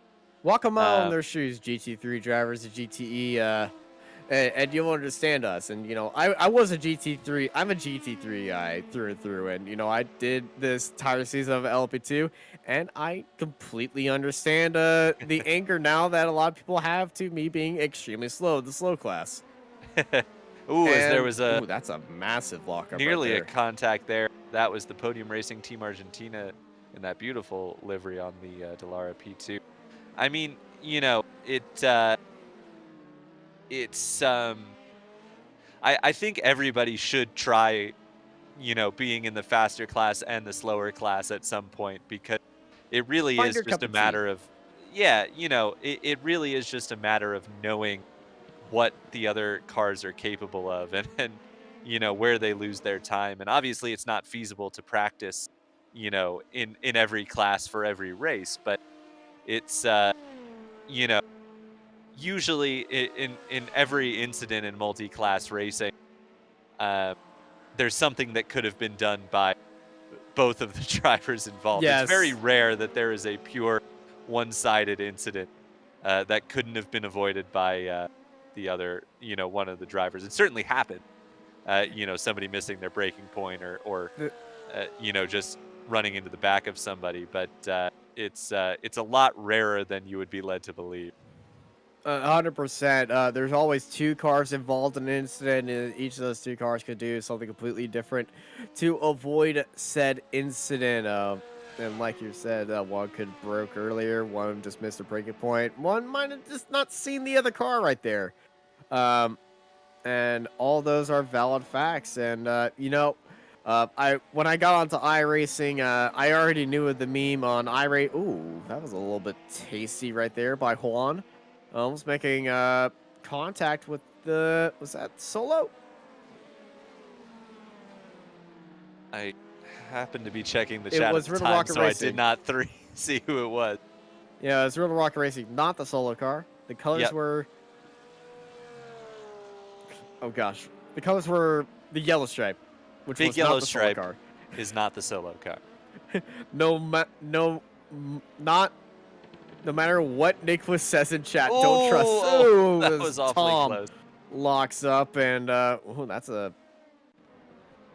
that was a really scrunchy moment right there. But for ZP Motorsports, they'll be like, all right, I'll take that and go on my merry way.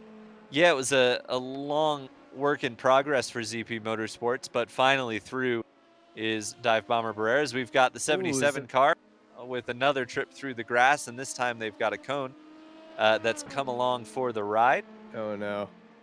What's the name of this cone? Conor Danielson. Conor Daly. This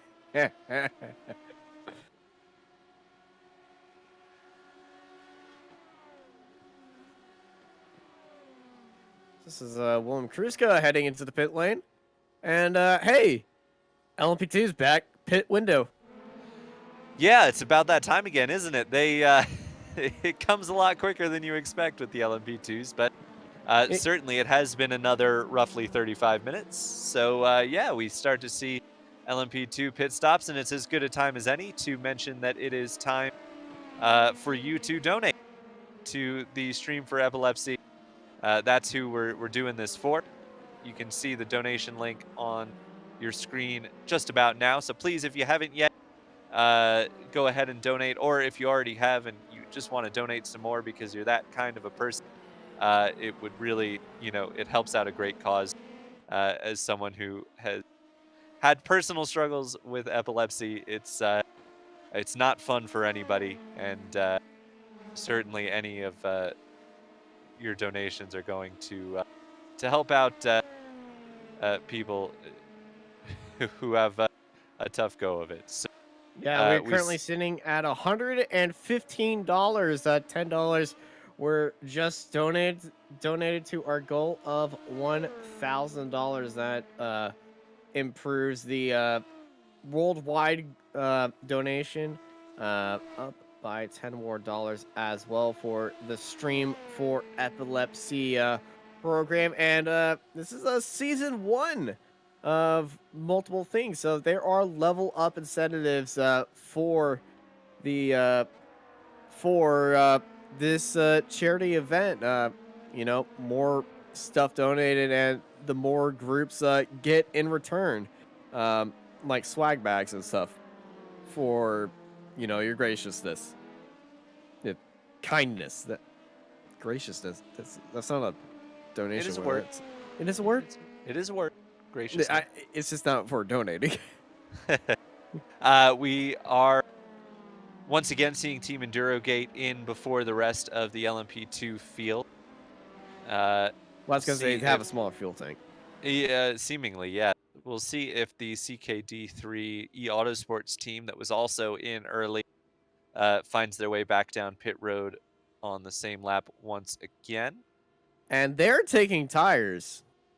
Yeah, so with the track temps, double stinting probably is about what we're going to see. The one to watch is definitely going to be the Podium Hunters esports team. And whether or not, side by side into the bus stop, and that was a good call by the Team 69 Argentina car. That was, yeah, Team 69 was the car that cut through the track right there. Went to a complete stop and takes out Antonio DeCone. It's good situational awareness there, because that was a pretty late lunge from the Category 5 car, and something that if Nathan Silvio wasn't paying attention could very easily not have noticed and had contact in the bus stop. But always good to be aware of your surroundings on track. And now they find their way into the pits, which is fair enough. If you're not at full song on the straightaway anyway, might as well take your pit stop now.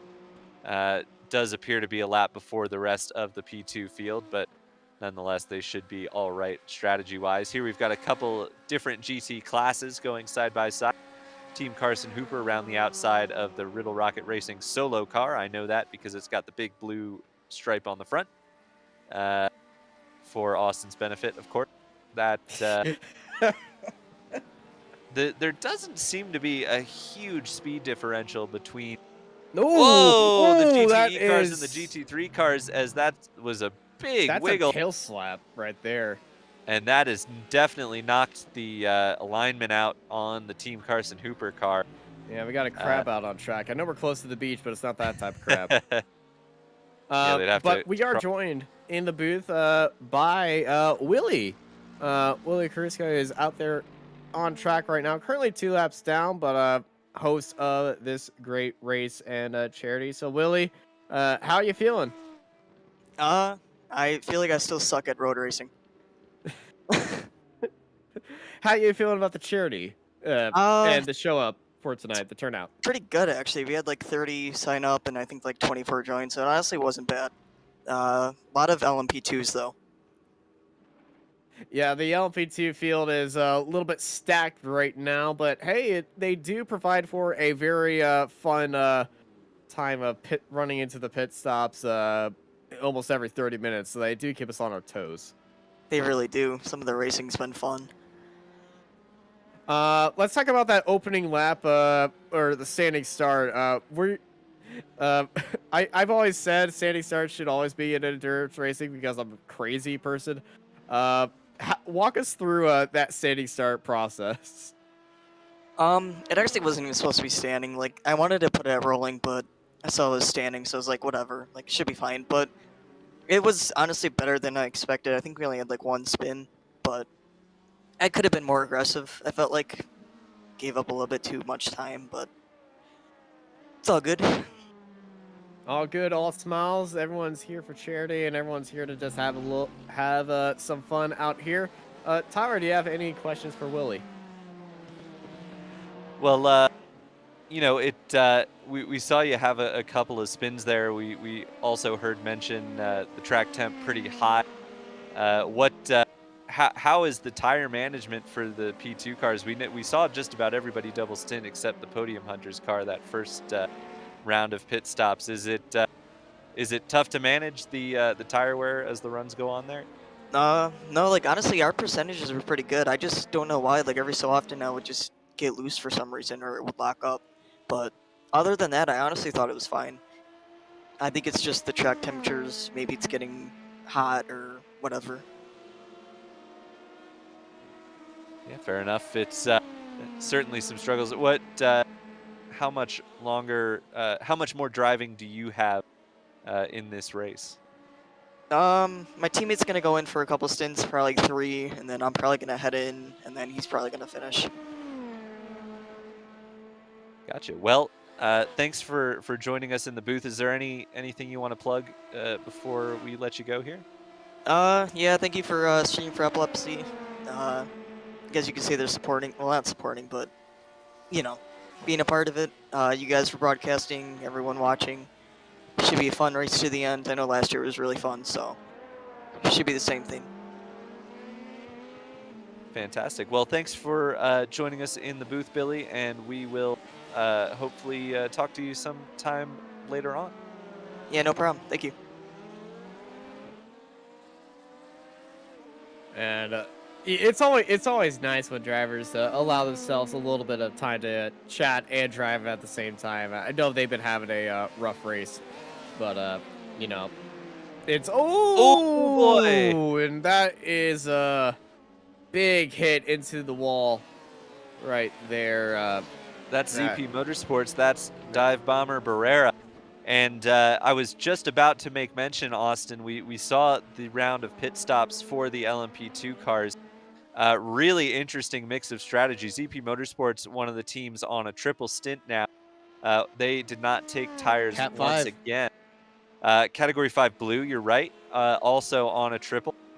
Podium Hunters Esports did not take tires this time, so they're on a double stint now. CKD3 triple stinted as well, but yeah, Dive Bomber, big hit with the wall right there, and that's gonna be a little warning to how aggressive you need. Yeah, the nice thing with these LMP2 cars is that they're pretty durable when it comes to hits like that. You know, they can actually take a pretty significant beating without losing all that much pace, and they're pretty repairable. So obviously they just pit, so it's going to be a little while before he can make his way into the pits once again. But I kind of just wanted to finish the rundown of what kind of tires everyone's got. So ZP, who still sit in 4th place, we mentioned they're on a triple stint. Category 5 Esports Team Red took tires, so they are on the first stint of those, obviously. This is the battle for 5th, and Team EnduroGate has just claimed it.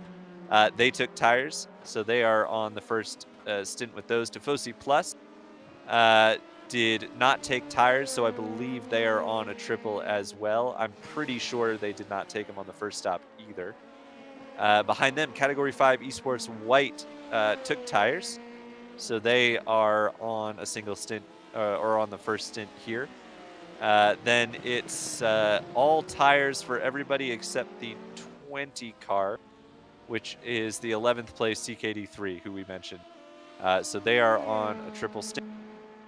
Everybody else either took tires and damage repairs, or just took tires and had a long enough pit stop. So the triple stinters, Team Blue, we've got ZP Motorsport and Tifosi Plus, as well as CKD3. So those are the drivers braving a triple stint on the tires. We'll see how it all shakes out here. Should definitely be interesting to keep track of, as I wonder if Podium Hunters, well, it's really interesting out front to kind of just finish the point. So we've got Category 5 on a blue on a triple, Podium Hunters on a double, and Category 5 red on the first stint of tires. So 30 seconds separates those three at the moment. Would be very interested to see how those gaps change over the course of the next 35 minutes. Yeah, those gaps are really going to be a big talking point.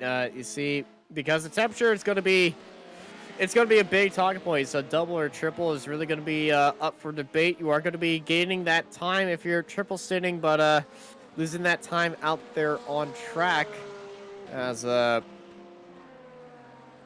you know, the temperature goes up and the tires wear out some more. But you know, it's all about being as efficient as possible, as Wilson Brewer currently leading out the GT3 field comfortably by 11 seconds. Almost had a little bit of contact right there, as that's Jason Parker now in the seat for the Sim Racing for Mental Health Motorsports, also having a spin. It looks very similar to one we saw Billy Kruska have in the exact same car. Yeah. And did want to mention as well, thanks to Billy for joining us in the chat. Anyone else who's not driving or is driving right now and can work their way into our Discord server, if you want to come have a chat with us, we'd love to have you. Certainly helps in these endurance races to have drivers who want to talk to us. Mid-race interviews. Yeah, and I think that... Peek. Sorry, I think that Discord link is on our... Yes, it is in the description of this video if you're watching on YouTube. So go ahead and click that if you're not already on our server, and jump into the interview waiting area voice chat, and we'll grab you and have a chat. Yeah, and I always love talking with drivers who just did a stint. They talk about how the track was, how the car is feeling with them, the plans that they had throughout the race, or complete curveballs of plans that they had throughout the race. Because I've seen a few drivers be like, yeah, we're only doing double stints right there. Then surprisingly, everybody else starts doing triple stints, and you know, they still end up beating up everybody, and you know, just to try to throw some curveball strategy-wise for any teams listening to the broadcast. But yeah, always love listening to the mind of a driver in these endurance races and in these early stages as well.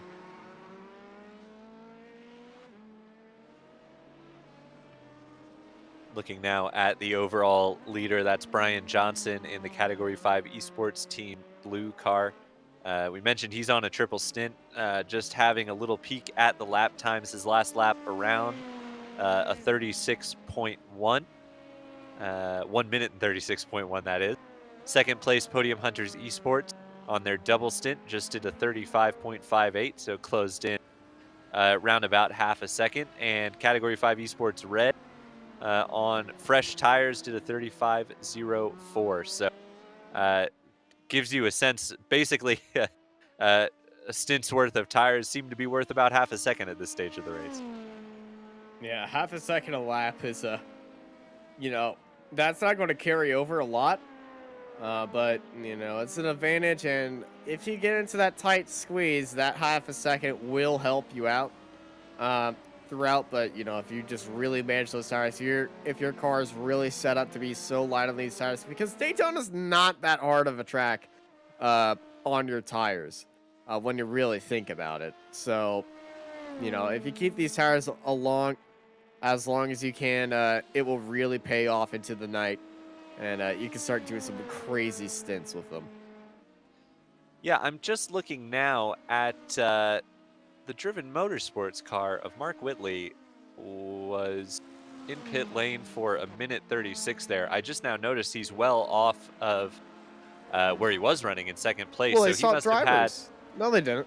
No, they Mark's didn't. It's been- still Mark Whitley. So he must have had some pretty significant damage repairs. Obviously, we saw the contact with the now race leading Category 5 Team Blue car that sent them into the barriers in turn 1. So it didn't look like it caused all that much damage, but evidently it did, and they had to repair that. So that's or dropped they chose them. to repair it.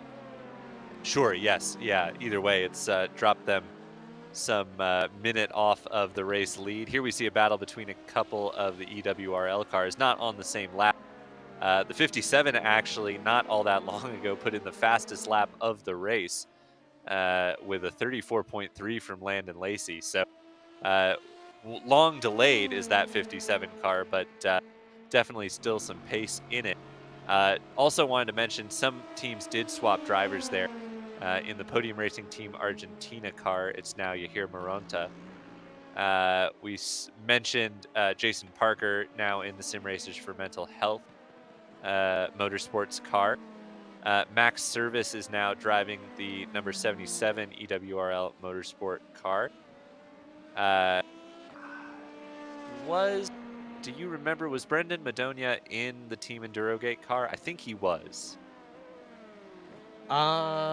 You know, I could check right now. Give me 1 second, and That's true. I could. Endurogate, it was only Brendan Madonia. No, Stephen Phil Ellis started the race. Brendan Madonia swapped in.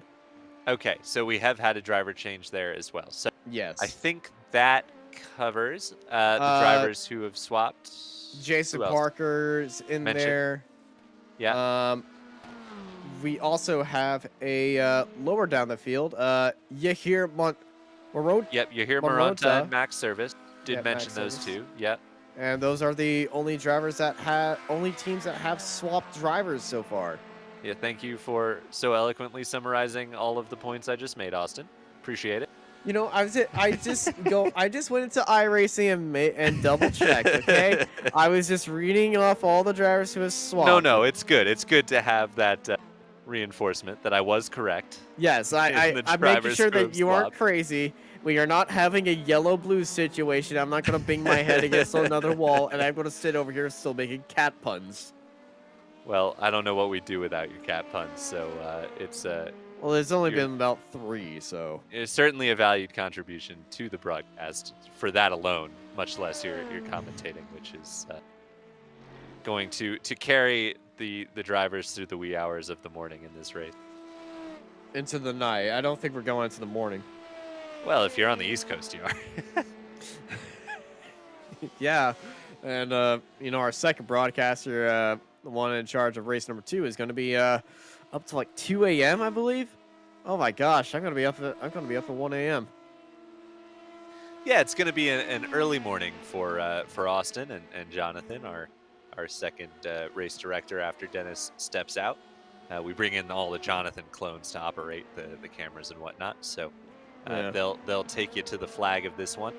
But yeah, at the moment, we look at Cedric Hunter in the Category 5 Esports Team Red car. He is putting in the quick laps on those fresh tires. That gap has come down pretty considerably. It was, I think, a little over 30 seconds when he left the pit lane. Now down to 26. So there Identical is. time last lap between Yeah, third that's and to second. the second place car, the Podium Hunter car.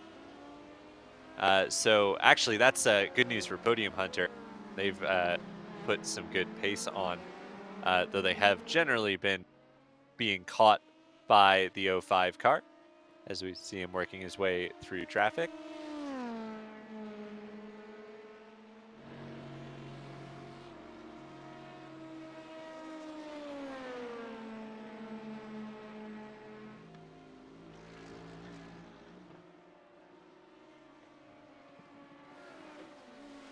As we've got pit stop, that's Landon Lacey in the delayed EWRL Motorsport 57 car. as I'm seeing the Sim Racers for Mental Health cars off again, it is. So is that the International Horseshoe? No, sorry, the Western Horseshoe again. Yeah, it's Western Horseshoe. So this time that corner looks has like been so deadly for them. That's the fourth time I think we've seen that car spin out right there. Yeah, I mean, they're not the only ones having trouble with it, and certainly it is one of the trickier corners on the track because you come flying out of the kink and have to find your brake marker and get it lined up, and it's an opening radius corner, so it's not well, it's certainly not a constant radius corner, and it's a little difficult to judge your entry for it. So it's not, you know, you look at the Daytona Roval and you think that you know, it's a pretty simple track with pretty simple corners, but there aren't really that many real simple corners on the track. Turn 1 is honestly, in my opinion, one of the best corners in racing, and certainly one of the most underrated because it's so tricky to get right coming off of the banking and breaking into a tightening corner. And then you've got that little left, right, left. And then you've got the International Horseshoe, which is a, you know, full 180-degree hairpin. Then you run through the kink and have to find your brakes for the Western Horseshoe. And then the run up back onto the banking is similarly difficult to the run out of the banking into turn 1. And yeah, and then it just leaves the bus stop, which is far from easy. Yeah, that International Horseshoe and the Western Horseshoe are, you know, very, you know, you look at them on the track map, you're just like, okay, it's just hairpin. But when you really head into there, you realize there's a lot going into that corner. And I always struggle in the Western Horseshoe. You know, you're coming out of that kink, you know, usually flat out, and you just really, you know, the car's got a lot of stress on the right-hand side of the car. You just get onto the brakes a little bit too wrong, and the weight transfers over, and you're probably going off wide and off into the grass. Or if you're somehow me in a Lamborghini, you go through the guard post and onto the other side into the moto layout. And then you get beached on a curb inside of an RV, and you're stuck. You're wondering what the heck happened. And your team is just looking on in confusion in a voice chat. They're just like, how did you get there? Well, it's certainly tighter than it looks, that's for sure. And there's a lot of different ways you can drive it, too. You can kind of do the diamonding line where you clip, you know, double apex it and try and get the run out into the kind of the short shoot there. Or you can just kind of keep it tight and kind of ride the curb and then track out over that access road. But it's not easy by any stretch of the imagination for anyone. It's no cakewalk. No, that's for sure. As we see Misfit Motorsports in the pit lane, they've actually moved up to second with Team Carson Hooper having to do repairs after that moment we saw in turn number 1. Though now that they're in the pits, they lose that spot once again to Team Carson Hooper. That class still led handily by the Ope Racing with Advanced.GG Team Focus car. There they are, getting passed by the Sim Racers for Mental Health Motorsports LMP2. And it is still Christopher Becklin behind the wheel of that one, as they are 15th overall, behind 14 of the LMP2 car. Yeah, you know, 15th overall, first in your class. You're gonna have a good feeling about that. You're just doing your race at that point. You're 2 laps ahead of your competition. It's just, okay, drive your own race. Just be consistent. Don't make mistakes. That's on your... And stick to the plan.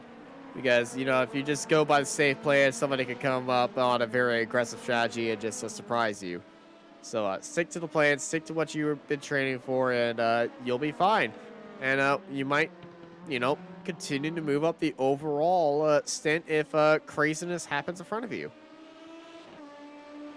Yeah, for sure. That's really the beauty of endurance racing, isn't it? That you're never really out of it. I mean, certainly there are times when you feel get out a bit of it. late in the going and you're far enough back that you feel pretty much out of it. But, you know, the amount of crazies, and not just in real world racing where you get mechanical failures, but the amount of crazy stuff that's happened you know, just to me in iRacing endurance races, it kind of illustrates the point that it is never over in an endurance race until the clock strikes 0 and everybody's crossed the finish line.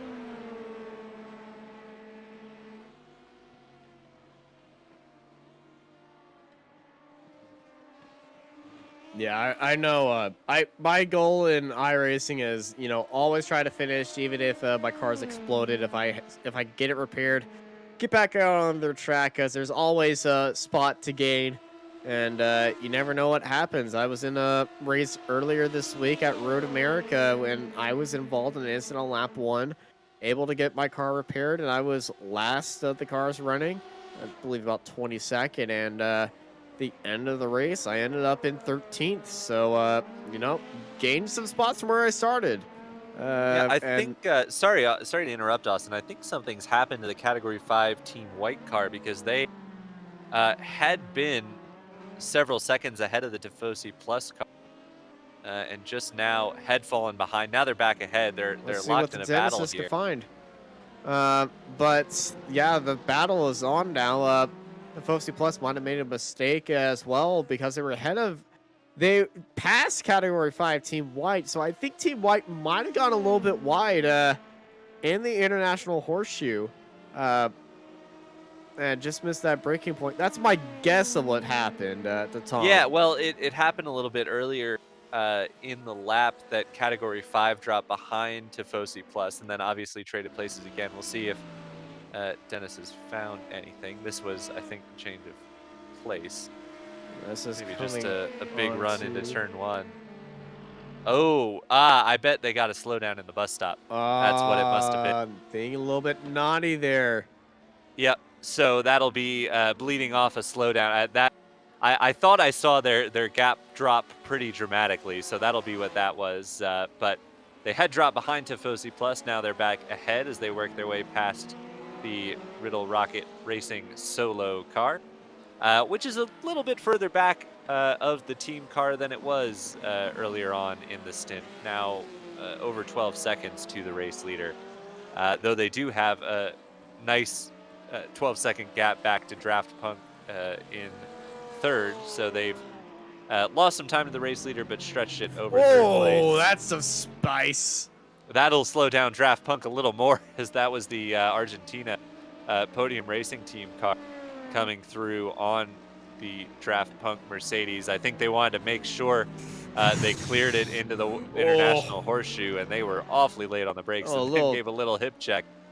I think it's rare that a flash of the headlights is particularly deserved, but if ever it was, I think that's somewhat justified from Draft Punk there. Yeah, if Draft Punk was playing a song right now, that would be a rolling and a scratching.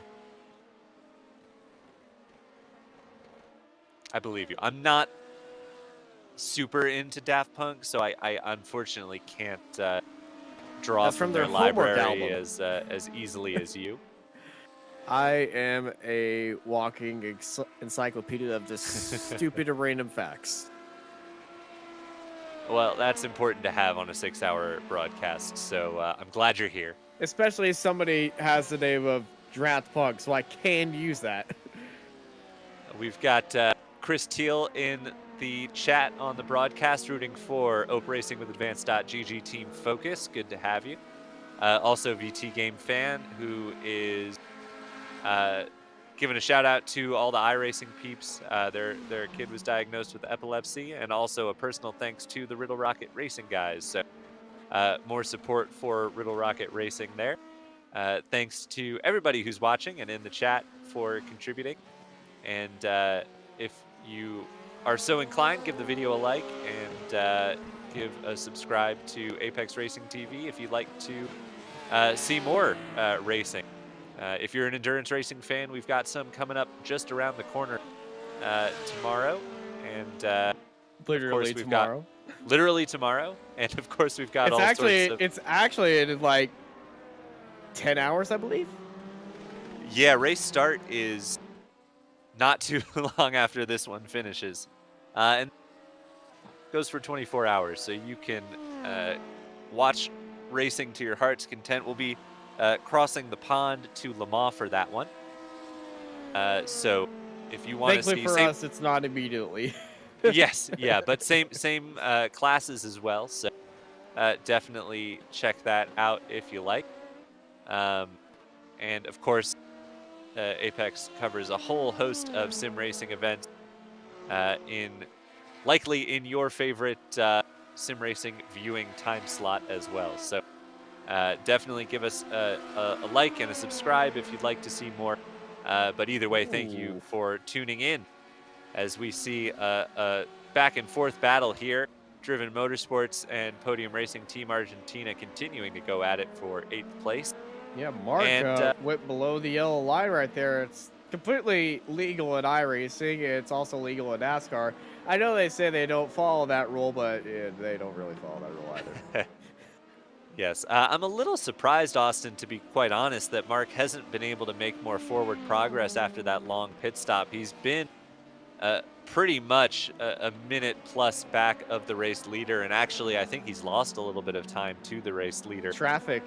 Yeah, that's all I'm gonna. He's been struggling with traffic and overtaking, and now I feel like after the little hiccup, he's found his pace, he's found his groove, and he's really feeling a little bit oomphy with his overtakes because that move that he put on that Corvette right there was really risky, but Mark really feeling it right there, and the reason why I say that he's really feeling it,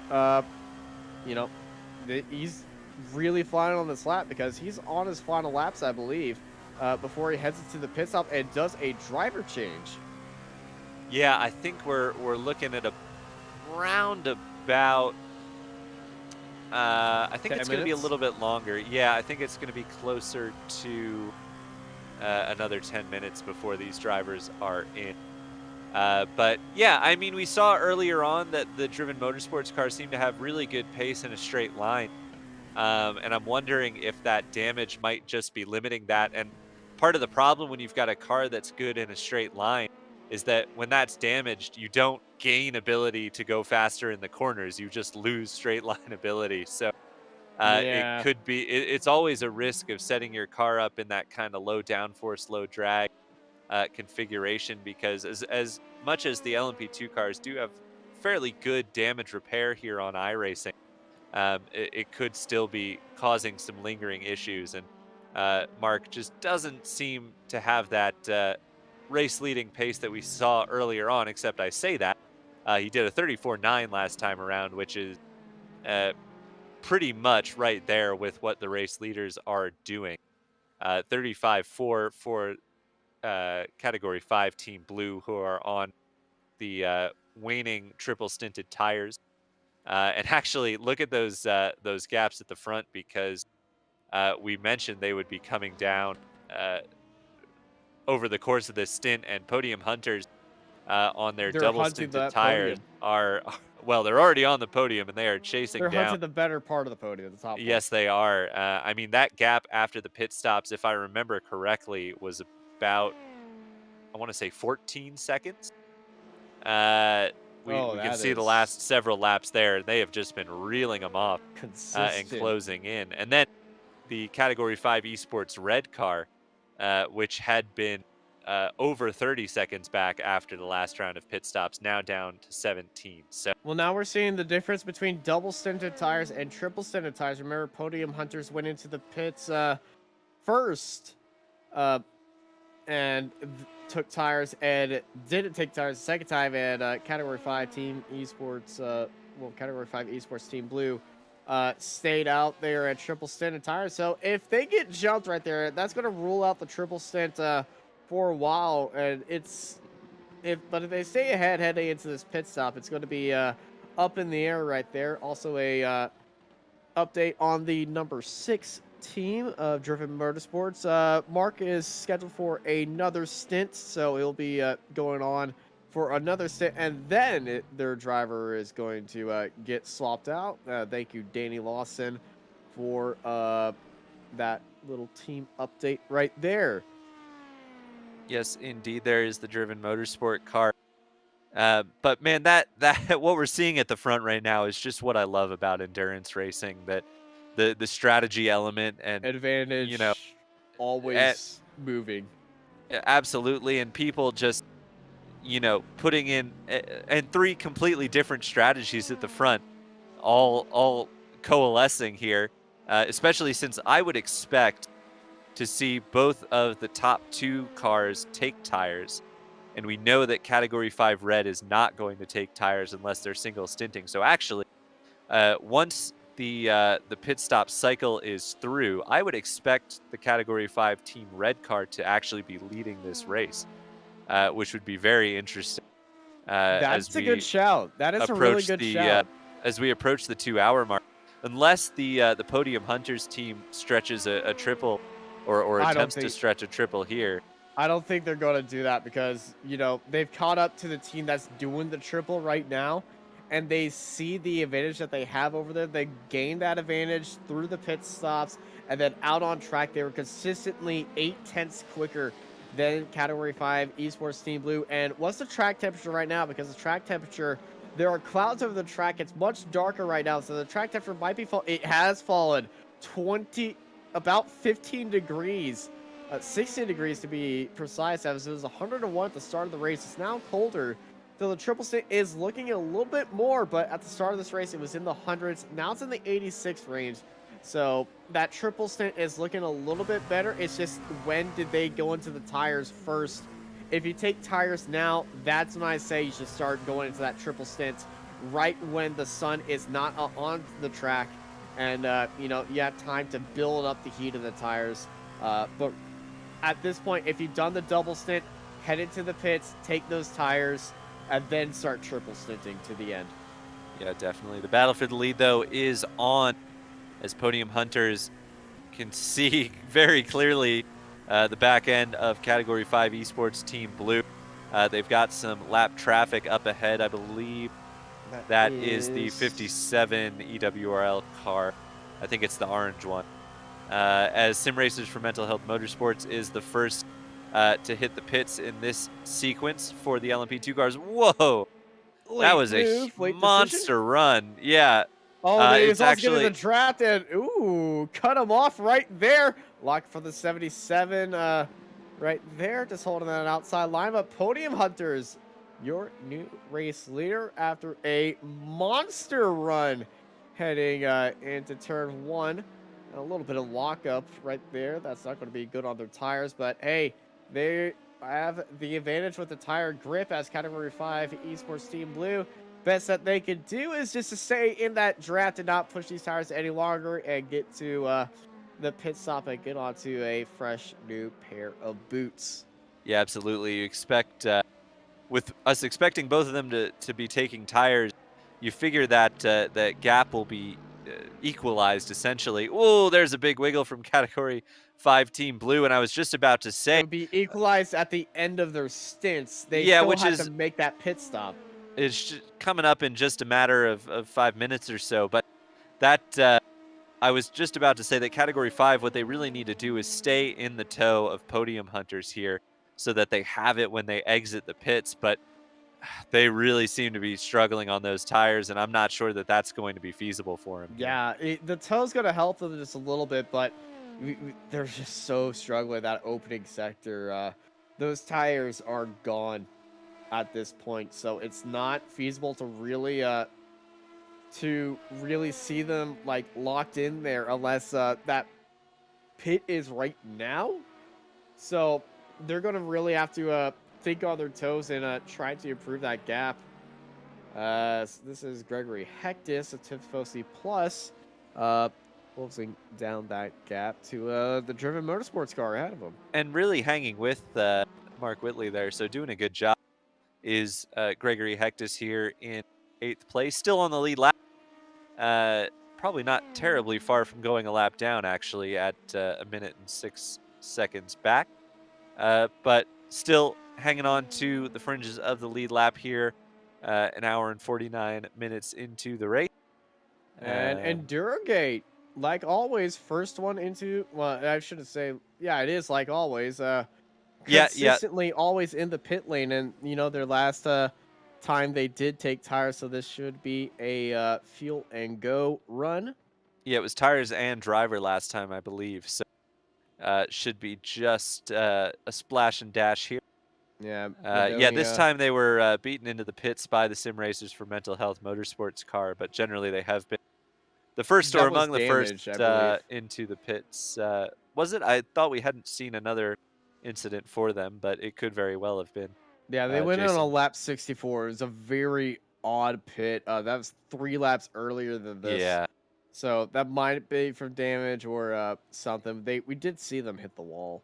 It's true. Yeah, yep. Jason Parker in that car is, yep, fuel only for Brendan Madonia in the Team Endurogate car as we see the race leader working through more traffic. That was the 57 EWRL car and I believe the Limitless Esports car, I think, is the all-black one that he caught at the same time in turn number 1 as we've got the leader in GT3 in. So went a little bit longer, if I remember correctly. They did about 50 minutes in that first stint.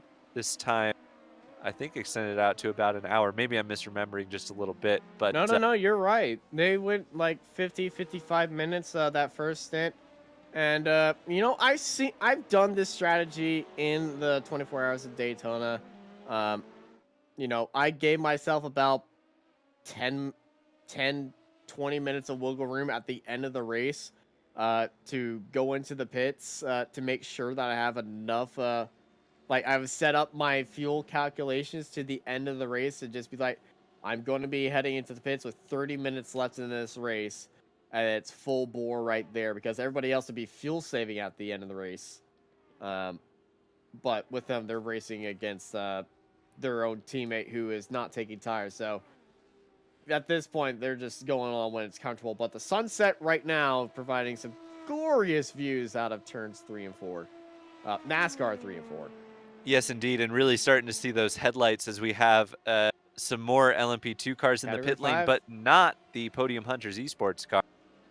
They will extend this for an extra lap. But we've got, yes, Category 5 Team Blue is in, as is Category 5 Team Red, as is Category 5 Team White. So all of the Category 5 cars pitting in the same sequence. They're sticking to their strategy. You know, they were gambling with that triple stop earlier, but right now it's just going to be a... right now, I would say, is when everybody starts mass triple stinting. We saw the loss of pace, but, you know, the Riddle Rocket Racing team is currently quad stinting their tires, just like what Riddle Rocket Racing Solo is, but they've took all their tires. They threw them over the bridge. They ain't using them. And remember, we would expect to see the Team Red car jump Team Blue in the pits here. We'll see if that's actually the case, as we've got ZP Motorsports and Driven Motorsports making their way in. They were... Oh, yep, there's Red. They just got out of their box and they just jumped them right there. Pit stop race. And Tifosi Plus in third, up to second place, round the outside as they head into turn 1. And here's the Red team getting past that cone and back out onto track right ahead of Draft Punk. Yeah, that doesn't bode too well for Podium Hunters Esports, as they were really pretty much right with Team Blue. And Team Blue has come out some 9 seconds behind the team car. Well, they come out 1 minute and 10 seconds ahead of Team Red into that pit stop, and the pit lap time is on average 1 minute and 10 seconds if you don't take tires. If you do, they're going to be about 20 seconds, I believe. Yeah, that's about the difference. As Tifosi Plus should be in the pit lane this time. They have not yet. They're swapping drivers too. Yep, Jesse Olsen getting behind the wheel for Podium Hunters Esports. No change to the Team Red car. Cedric Hunter will continue on there.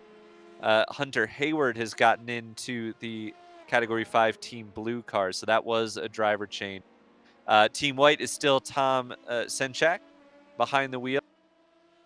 Zane Plumley has gotten behind the wheel, so no more dive bomber in car number 88, ZP Motorsports. It's Zane Plumley taking over. Jake Fluman has hopped into the CKD3 car as well. Yes, he has. Fellow Texan. Yeah, I think that about covers it.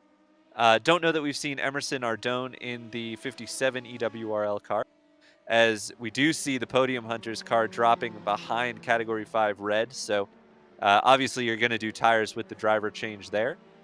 Though you don't, if you're very quick with it, you don't technically have to. But it's not very nice to put a new driver in on triple stinted tires. That would be a little bit rude. So, and speaking of driver coming in, you know how it said it was about going to be 20 seconds? Yeah, cut that in half. It's 7 seconds to the lead and 2 seconds ahead of Team Blue, you know, but they both took tires right there. But, you know, new driver out there, Jesse Olsen, with Hunter Haywood behind them. Yeah, this is about what we expected based on what the gap was to Team Red before the pit stop. I saw a puff of smoke there, and it was Podium Hunter car. locking up and going wide. They have a little side-to-side contact with Team Blue, and just like that, it's a 1-2 for Category 5 Esports with Team Red leading Team Blue. That is so unfortunate right there. Yeah, I saw the puff of smoke ahead and thought they might have gone a little deep. I was hopeful that they weren't in the tires, and fortunately they weren't. But yeah, that side-to-side contact won't be helping either of those Delaras there. Yeah, and, you know, that's also what you risk with strategy. You know, some drivers are faster at some different times. Some drivers have different paces, and you have to build your team around that pace. And, you know, the Podium Hunter Esports team is going to be urging you, Justin, just get your head back in the game and continue on. It's a 6-hour race, and they get to the back, and they hit the 11. Oh, no. Dear, oh dear. That is that's a tough one for Category 5 to swallow there. Oh, of course, we saw something well, we saw something pretty much identical, except it was the Category 5 car giving rather than receiving to the Driven Motorsport car. So perhaps a little karmic redemption there, but definitely not what Category 5 was looking for. And Podium Hunters Esports there just incredibly late on the brake. And that'll be probably the new driver getting familiar with the car, you know, where the braking points are at this stage of the race, how the track is feeling. And Jesse Olsen there, that was his first time into turn 1 since getting in the car. So that's likely part of it, but still will be tough for Hunter Hayward. Also, first time through turn 1 in the car, Category 5 to swallow that one. Yeah, those brakes were not the turn 1. The first time I was in a turn 1 is after a long time. You know, you can't really practice while your teammate's in there, so you do all your practice, and then you just try to remember where everything is. And unfortunately, that was not the way you wanted to have the first time in a turn 1 be.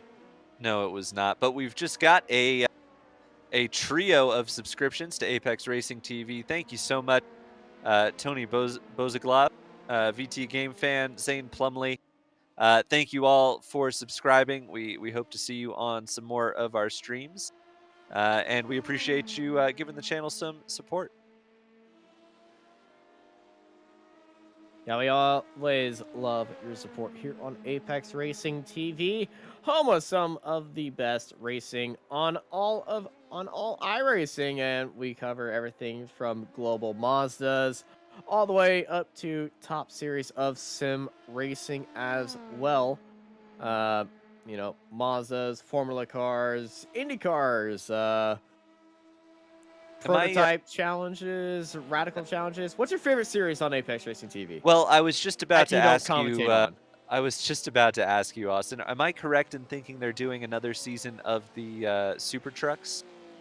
You know, that season was up in there for consideration, but unfortunately, it got the no. You know, if they move that time slot to a more American time slot, I can guarantee you that series would come back. But you know, that's managed by the Apex Racing League. It's under our wing as well. But you know, we can pitch that idea in there, and I could give a little nudges because that was one of the most entertaining casts I've ever done. Yeah, And that would have it's been. also the cause that why my voice is always so raspy now. Yeah, I think that would have been my vote. But if we're not continuing with that one, it's got to be the MX-5s. There's just so much. I don't regularly commentate on them, though. I have filled in a couple times, and anytime I'm free and able to fill in, I'm happy to, because they always put on a tremendous show, both in the real world and in iRacing. So. Oh, good. You enjoyed my blunders in that series. Oh, for sure. Yeah, it's you know, I now they're commentate that series now, so I've been kicked from it. Gotcha. They didn't want you on track anymore, but yeah, no, I think the MX-5s would have to be my vote. But there's so many great leagues on iRacing, and not just the road stuff. My favorite series to commentate, and well, to not commentate on it, but just to show up week in week out and just watch, has to be well, the GT Challenge, the GT Challenge AM and Pro series. Those were so fantastic to watch. The pros had their own series to themselves, and now the GT3 AMs have their own series to themselves, and it's so fun to see, you know, which cars everyone's in and likes to drive, and how each of them does. And you know, it's the AM category and the Pro category, but they have them separate leagues, so you know, everyone's equal with each other, pretty much on equal pace, and there's no one person really dominating that championship. Yeah, for sure. And I was just about to mention the NASCAR series as well that the Apex Racing League puts on, and that we do coverage of. One of my teammates running in that one. It's very great season. Yeah, I've been trying to catch as many of the races as I can. They're pretty fun, honestly. And, if you want a rundown, I could give you one right now. As ooh, that's the Sim Racer for Mental Health car off again as I commentate that series. Yeah, well, before we cover that, I actually want to give a rundown because we have hit the 2-hour mark. So I will let you know where everyone stands in our Sim Racers for Mental Health stream for epilepsy race here at Daytona. It is led by Category 5 Esports Team Red. Currently behind the wheel of that car is Cedric Hunter. He's got now over 12 seconds on Podium Hunters Esports. That car has just been handed over to Jesse Olsen. Behind him is the Category 5 Esports Team Blue car. That car has just changed hands as well. Hunter Hayward behind the wheel there. Then it's Team Endurogate with Brendan Madonia, who's been at the wheel for a couple stints now, of the number 18 car in fourth. Fifth place is the third of the Category 5 Esports cars. That's the Team White car, driven, as I believe it has been all race, by Tom Senchak. Then it's the Driven Motorsports number 6. Mark Whitley on a bit of a recovery drive after some contact and damage repairs. He has driven that car back up to 6th place, and he has driven the whole race as well. Behind him, the Podium Racing Team Argentina car, Yahir Maranta, holds on to 7th place. They've had a heck of a race after starting behind some of the GT cars and having early issues with off track. They've done really well, up 16 spots from their grid position into 7th overall. Behind them, Gregory Hector for Tifosi Plus, another driver who I believe has been in for the entire race so far. I think this is going to be a theme from here on out, but another car that's had a bit of an up and down day, but going strong in P8. Then it is Zane Plumley, who's just gotten behind the wheel of the ZP Motorsports number 88. And he is closely tailed by Nathan Sylvia in the EWRL Motorsport number 69. And in fact, I think we might be about to see that position change hands as Sylvia ducks to the outside. We'll see who is last on the brakes into turn 1, and it is going to be Sylvia, who claims 9th position for EWRL Motorsport. In 11th, first car outside the top 10, is Jake Fluman, who's just gotten behind the wheel of CKD3E Autosport, the number 20 car. They hold station ahead of the EWRL Motorsport number 77, who has done a little bit of lawn mowing today, but it's Max Service who now pilots that machine. Then it is the Sim Races for Mental Health Motorsports car, which is currently driven by Jason Park. 14th is the Limitless Esports 2 machine, driven by Christopher Norris, and he heads up the 15th place EWL Motorsport number 57 car, now driven by Emerson Ardone. First of the GTE cars is Danny Hamilton behind the wheel of the Ope Racing with Advanced.GG Team Focus Corvette, leading as they have for much of the race and with considerable margin over all of the other GTE cars who have had some sort of misfortune. Behind them is actually the leader of the GT3 class. Oh, it was for a moment, but now it is the EWRL Motorsport 17, the last of the LMP2s, who was spun in the International Horseshoe on the first lap and had to sit in the pits for some extensive repairs. But Reese Schaefer's behind the wheel of that car now, recovering to 16th place. Then it is the first of the GT3 cars, Wilson Brewer in the Riddle Rocket Racing car, who has a 4-second lead over teammate Ryan Kaprowski behind the wheel of the Riddle Rocket Racing solo car, another of the Porsche GT3s. Then it's second place in GTE with the rather battered-looking Team Carson Hooper number 22, driven at the moment by Philip Resch. He leads the Draft Punk Mercedes, which is driven by Jason Estevez. Then it is the Misfit Motorsports number 12, third place in GTE. That is Kyle Bowling behind the wheel. Then it is the... Oh, no, we've still got Signorama Hollandale Esports running. They were just in the pit lane. Alan Capers now pilots that Corvette. The only car out of the race, as it has been since the very beginning, is the Twisted Racing by MH Design solo Porsche GTE, driven by James Pierce.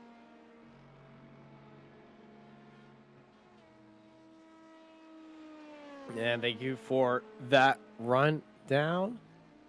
Full rundown. I just stuck with everybody who is still driving, but you went with you went with everyone.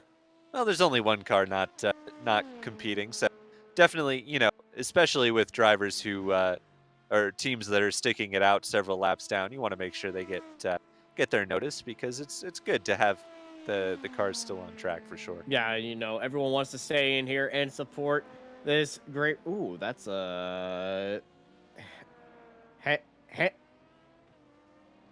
is Alan Capers in that 21 Signorama Hallandale Esports car. I finally got it out there, into the wall at Western Horseshoe, and adds another one onto the list. And they've been really struggling, 8 laps down, but they're still going on, and people going on as well.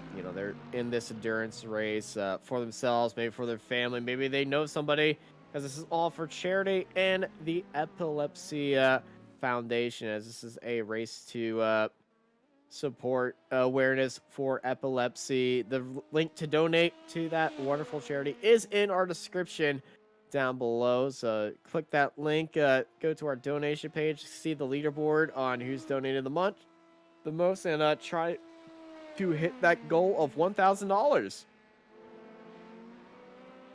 Ooh, little light up of the tires there from Mark Whitley, as he has recovered to 6th place. He's done a good job here. Before the pit stops, that gap was sitting somewhere at, I believe it was about 1 minute and 10 seconds. Obviously, Driven Motorsports not taking tires that time, so they got the advantage over the cars that did. But still, good forward progress from Mark Whitley after his troubles earlier on in the race, and we know from one of his teammates in the chat that he'll be handing that car off at the end of this stint, so it'll be another double stint for them. They're 51 seconds back. They're about 10 seconds off of the Team White Category 5 car that sits in 5th place, and yeah, a bit more spread out at the front than we've seen for much of this race, Austin. Yeah, absolutely. We're to that point in endurance races where my head just starts going crazy. Well, keep it together because we're at 2 out of 6. So I'm scared to see. I'm scared to find out what I'm going to be like in a few hours. Jonathan's gonna need a few more of those energy drinks he was having. You might need an IV. Just inject that into your veins. What I need to inject into my veins, though, absolutely white knuckle racing. I live for that stuff, and we had that last time we did this. It got a little bit loose at the end, at this middle part of the race, and then at the end, it came so close and so tight. It was one of the most epic finishes I've seen, and I just believe we're slowly working our way back up to that. Well, it's been really interesting with the diversity of strategies at the front of the field, and it certainly has never felt like somebody was running away with it. I think the Category 5 Team Red car, Cedric Hunter, probably has the best pace in the field as it stands right now, but the beauty of team racing means that Cedric is not going to be in that car for the entirety of the race, most likely. 100%. So, they're going to have to swap him out at some point, and that could absolutely open it up to any one of the chasing teams. I mean, it's hard to really count out anyone who's still running on the lead lap. They've all 21 hours in, 2 hours into this race, and still being on the lead lap means you've got some pretty competitive pace. So, certainly it's a little spread out at the moment, but having commentated on a number of these endurance races, I have seen a heck of a lot worse. Yeah, and out of the drivers that are rated there's 77 having a little bit of issue. The car ahead of Jesse also having a little bit of a issue as well. But Jesse Olsen, looking at, if we're going by drivers rated by iRated, the top rated driver right here is Jesse Olsen. With that 3,000 iRating, we saw that incident with the blue team heading into turn 1, and that's how they got second place after a incident with them coming onto the oval. But that they might have the biggest iRating, but they're 0.2 slower than Cedric right now. Now they might be carrying a little bit of damage on the front end of that car, but as I can see, I don't see any damage on there right now. But Cedric has just been on a mission and been really knocking down these laps. Yeah, that last time through, their lap times were actually pretty much identical. Oh, that is the 17. Yeah, that's another one of the EWRL cars having trouble there.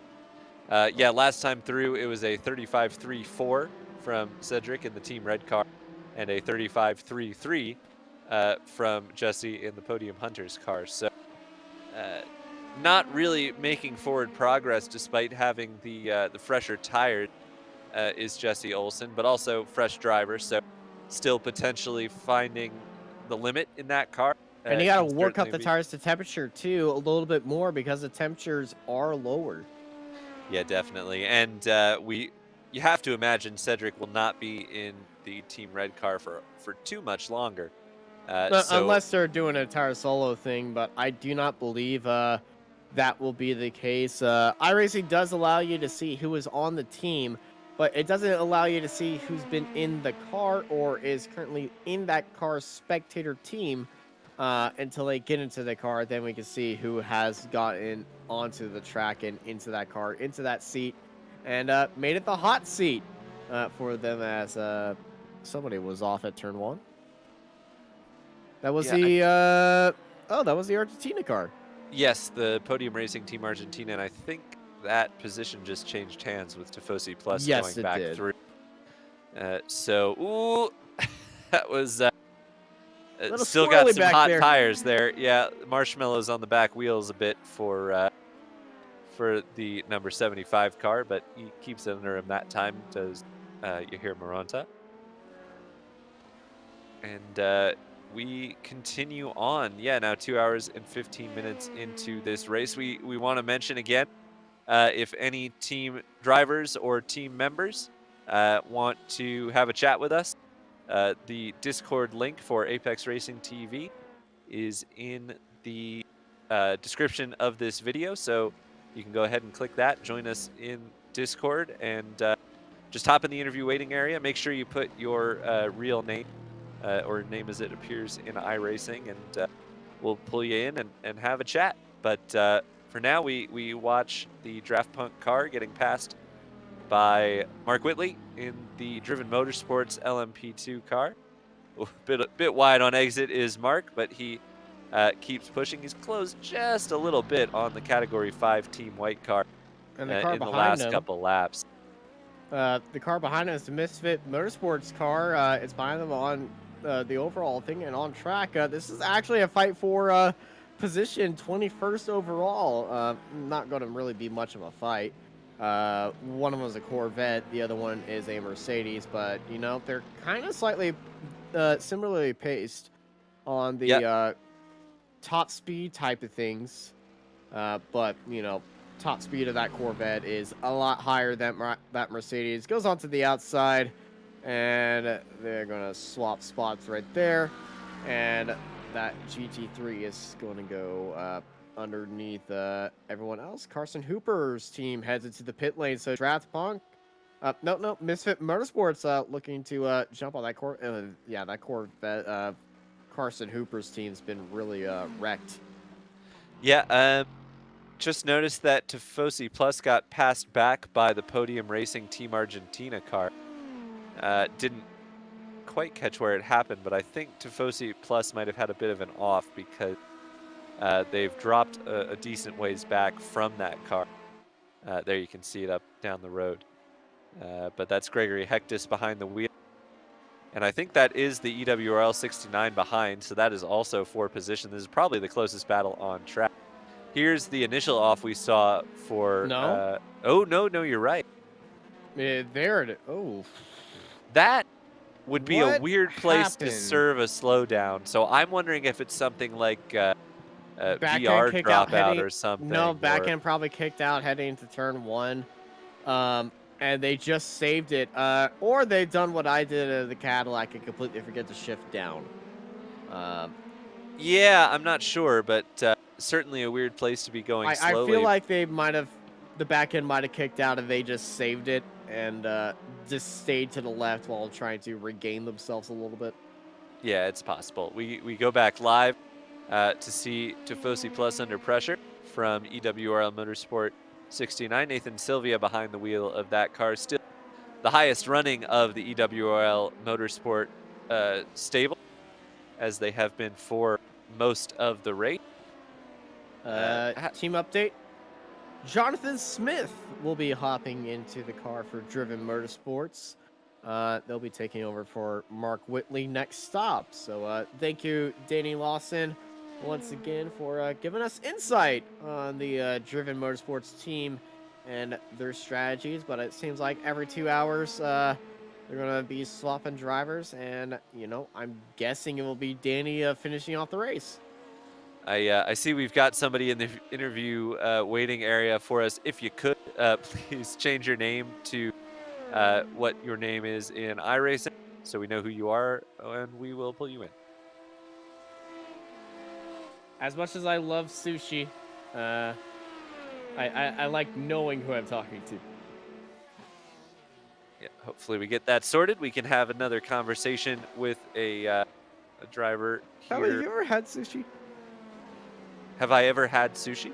Yeah, on a race weekend. Like, what is the strangest restaurant you ever go to on a race weekend? Local. I usually go to a local place that has some good reviews, but you know, I sometimes get a little bit exotic. And one time I went to a sushi bar, and it was pretty cool. Well, I'm glad you added context, because yes, I have had sushi. Geez, that's a tough question. The weirdest place I've eaten, I don't know. I usually go to tracks that are in areas I'm familiar with. So, you know, you eat at the restaurants you like. I can't think of anything off the top of my head that is particularly strange. But now we have names, and we will grab Elliot Burton from Draft Punk. Thank you so much for joining us, Elliot. Hi, how are you doing? We are doing good. How is the race going from Draft Punk's perspective? We're just hanging out. It's been just learning a little bit about the track with some of the guys. We've done a couple 24-hour events here, but nothing too crazy.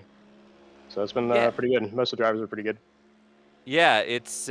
Is this your first go in the Mercedes, or is that generally your go-to car for the enduros around? No, this is our first time in the Mercedes. We had one driver wanted to try it out, and I think we all figured it would be kind of fun. It's not maybe the best car for this track, but it's still pretty fun to drive. Well, that's what's important. What's the oh goodness. Oh, well, no. that's not good news for you guys, as I think he I saw a escaped out little of there dent. pretty nicely. A little dent on the right front. That was the Argentina car getting deep on the brakes behind the Tifosi Plus car.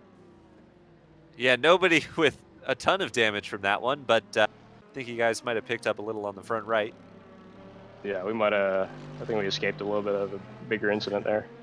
Yeah, that's for sure. Well, both your name and your livery have certainly got a fan in Austin, and me as well, of course. But what's the? Is there much to the story there, or just fan? Oh, as far as the story, I was just trying to find a name for a team that was fun and hadn't already been taken. And the livery, I've always liked the art car livery for the BMWs and found one for the Mercedes, so that's why we're running that one. Fantastic. I figured as much, but good to hear it straight from the horse's mouth there. So what's obviously not a ton of traffic in the GT3 class. What's it been like with all those LMP2s out there? Have everybody been minding their manners for the most part? Yeah, everyone's been pretty good. There's been a couple of maybe accidental dive bombs, but that's just comes with driving around here. It was pretty hot earlier, so I think everyone was sliding around a bunch, but it's cooled off, so that's good.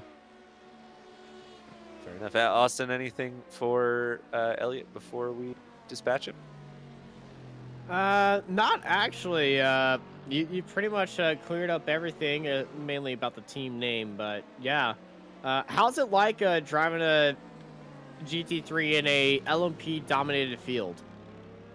It's a bit of a different perspective because usually for the last 24 we did the LMP2, so it's just a bunch of Dodge and other cars. But now it's I don't know. I think driving other cars gives you a good perspective of the lines that you're supposed to take and what other classes can do. So I like mixing it up a little bit. It's a good experience. Thank you, Elliot. I wish you and the team the best of luck throughout the race. Before I let you go and return back to your team and continue hanging out, having a good time, anyone you want to give a little shout out to? Just to my teammates, Andrew and Jason, doing an awesome job, and yeah, we're glad to be here. All right, thank you, Elliot. You have yourself a good rest of your race. Thanks, you guys too. That was Elliot Burton for Draft Punk. We've got another driver looking to have an interview, and Austin, you'll be happy to hear it is Justin Dive Bomb Barrera. Oh, great. Favorite driver on the circuit? Well, favorite driver profile picture on his circuit. Justin, how are you feeling after your stint out there? It's interesting. I'm just really using this to try to learn the LMP2 cars for a Rolex run with it coming up next year. Also, early practice for the 24-hour event. How are you happy about your position so far? ZB Motorsports currently sitting in 10th right now. You were up there, I believe, up there in 6th place and up in 5th place at one point.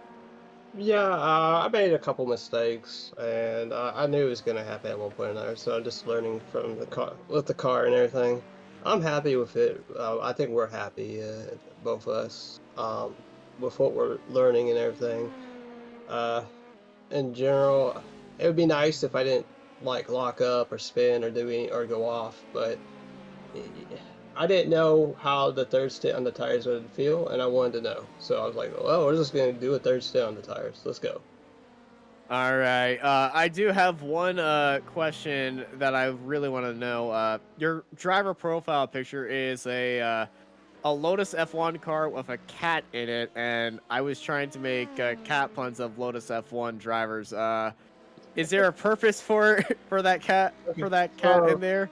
I Or is... raced with I raced in a league that Zane ZPM set up, and he does broadcasting after the race with his daughter, and so it's pretty common for us to move our little pictures around for like cats or dogs or whatnot, because they do the broadcast together for it.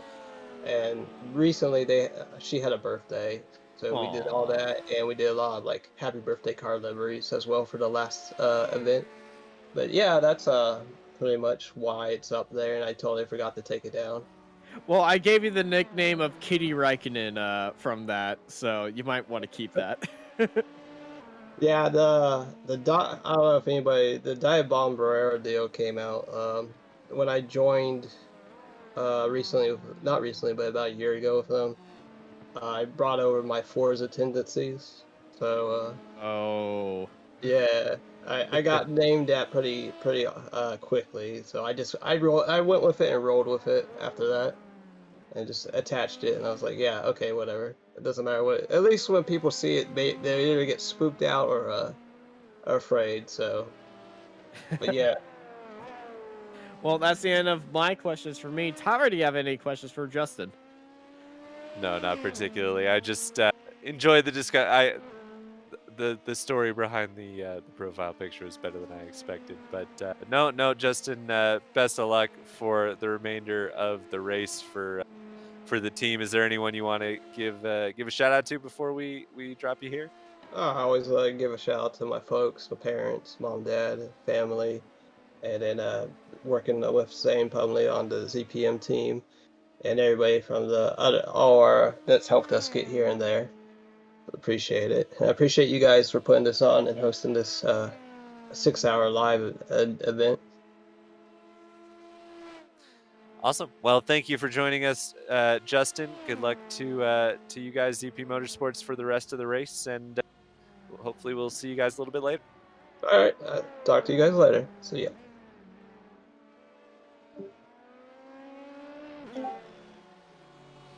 Definitely didn't just flush myself instead of Justin Pereira from the Well, as he left the booth, we have drivers hop into the pit lane, Enduro Gate and Category 5 Esports White both hop into the pit lane this time by. And, you know, they're going to be making their pit stops. And, you know, it's the 4th pit stop of the night for them.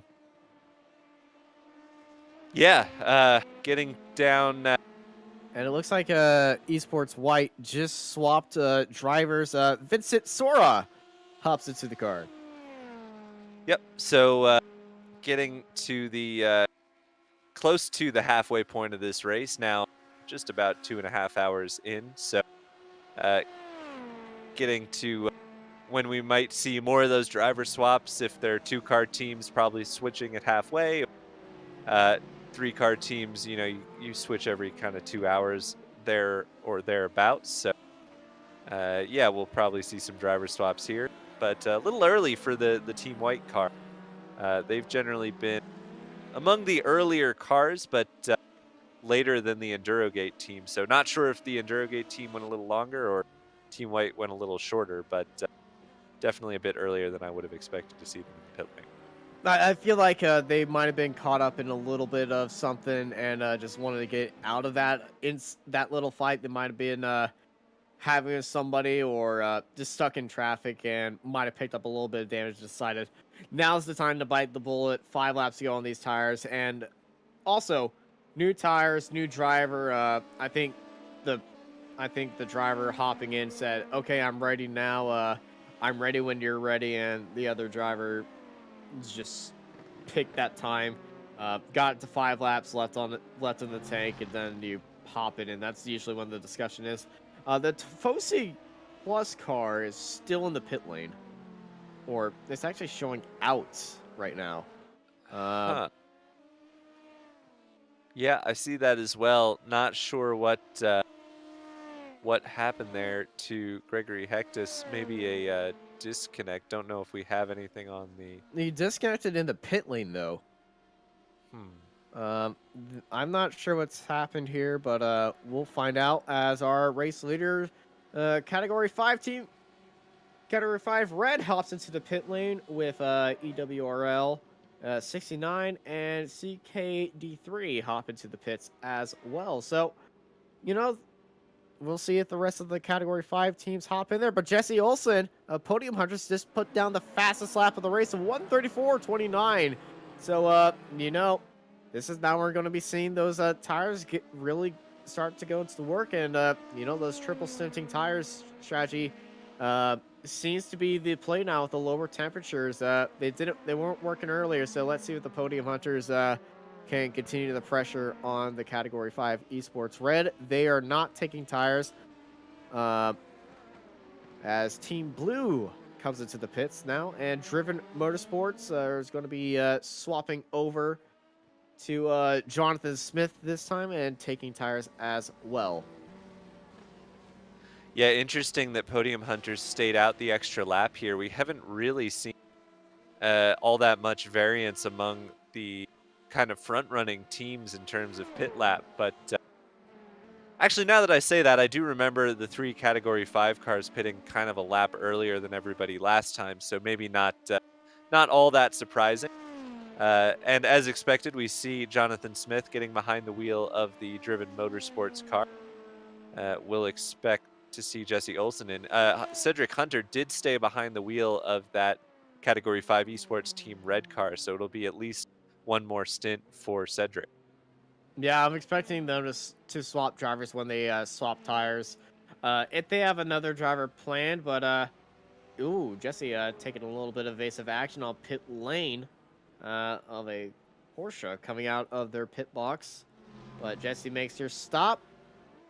And yeah, driver situations are always unique, but you know, I believe Cedric might have a teammate lined up. I'm looking at his car right now, and I see 2 lines, 2 names above the driver's side door. So we are expecting them to make a driver change, but you know, it's not required to make a driver change in this race.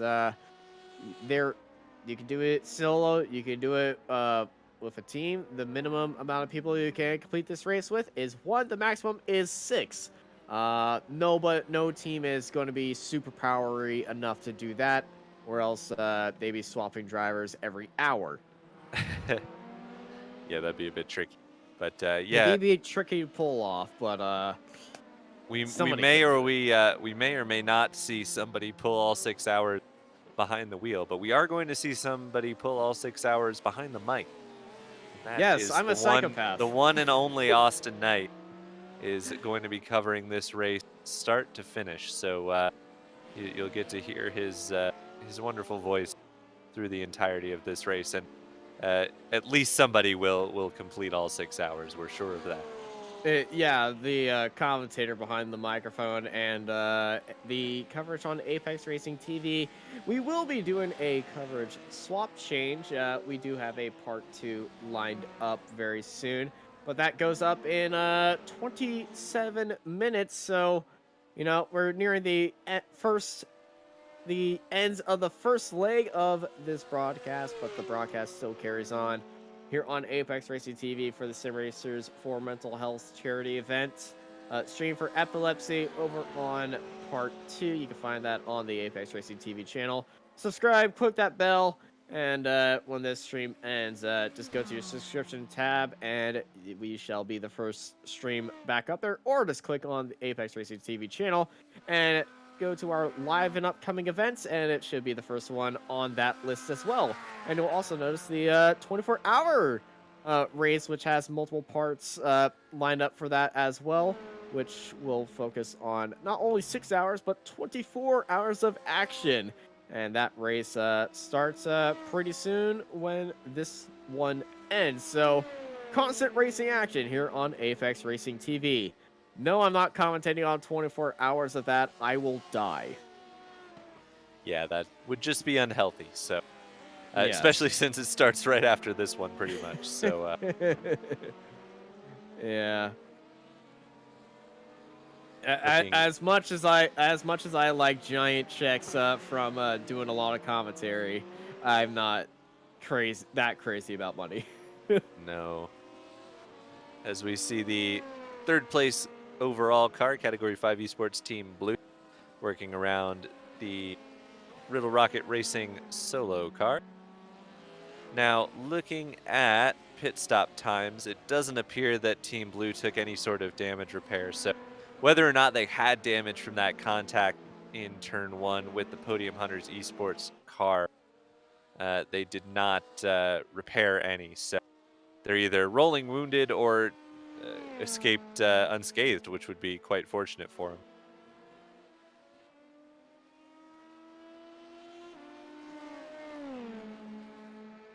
I was making sure I had the other stream ready because the YouTube chat switches over to that next stream, so I'm just making sure that I'm prepared for people to start asking questions in there and typing in. I'm not on looking at the other stream.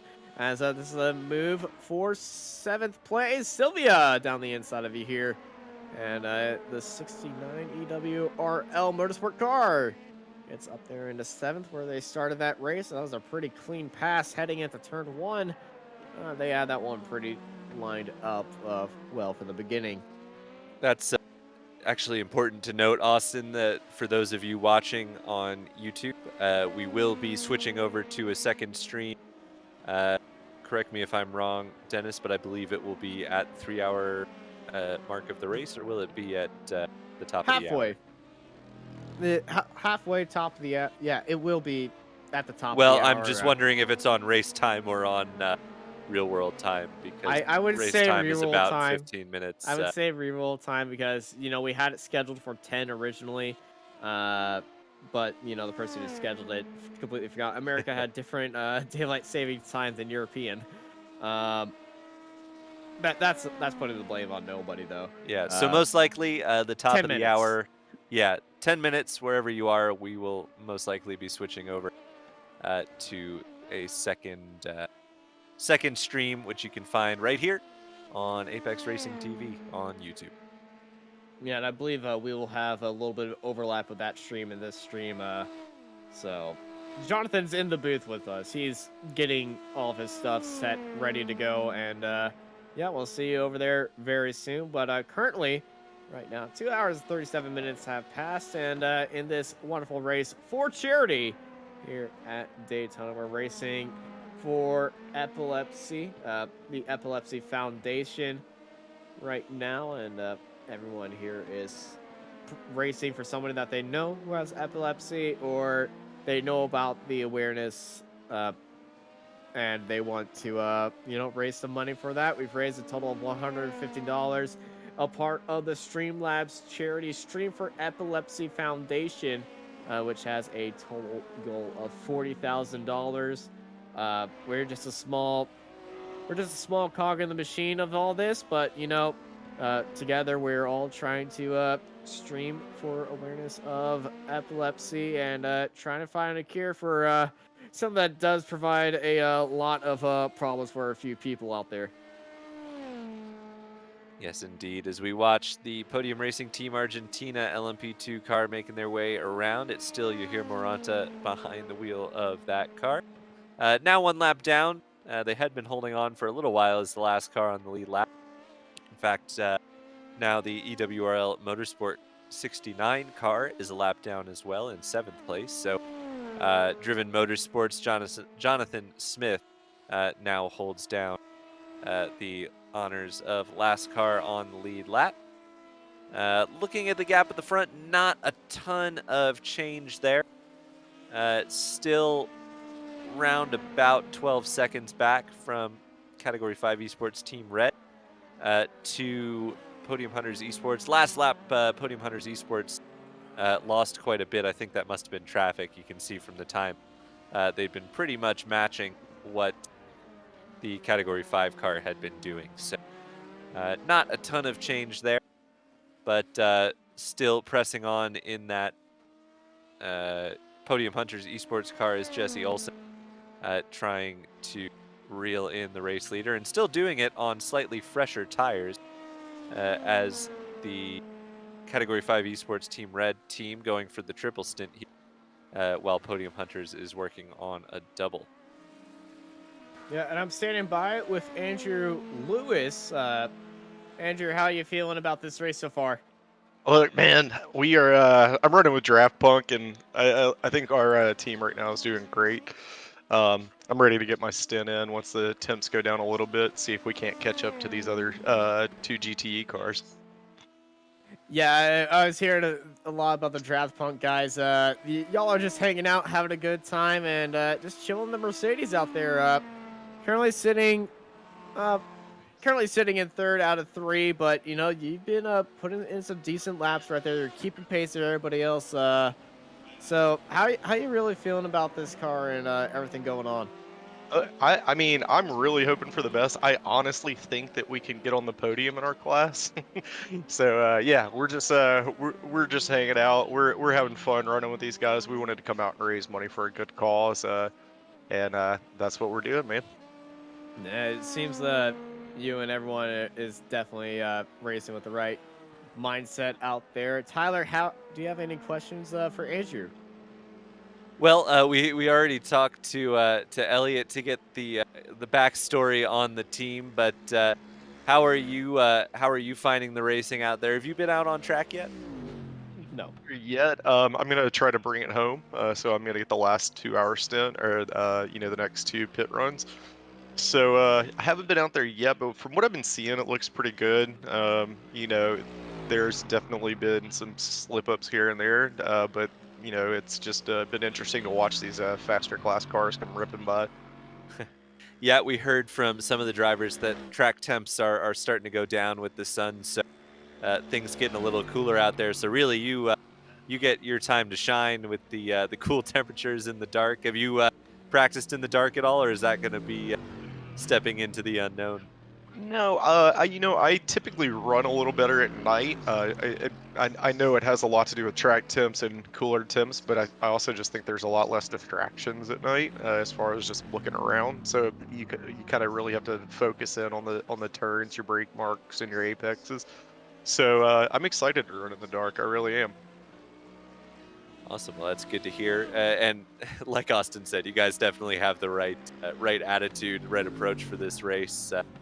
Having a good time out there. Is there anyone you want to give a shout out to? Yeah, we let you. Yeah, thank you guys for broadcasting. Thanks Will for putting this whole event together. Give a shout out to anybody cheering for Team Draft Punk. Give a shout out to Elliot and Jason. Fantastic. Well, thank you so much for joining us in the booth, Andrew, and good luck with the rest of your race. I feel strongly that you guys can secure that podium and maybe even a little higher. But great talking to you. Great run so far, and good luck for the rest of it. All right, we'll see you guys in a little bit. Thanks.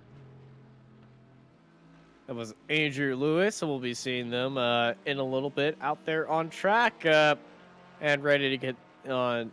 Well, ready to get out there and put some rubber to the ground and have a good time out there on track in the Draft Punk car.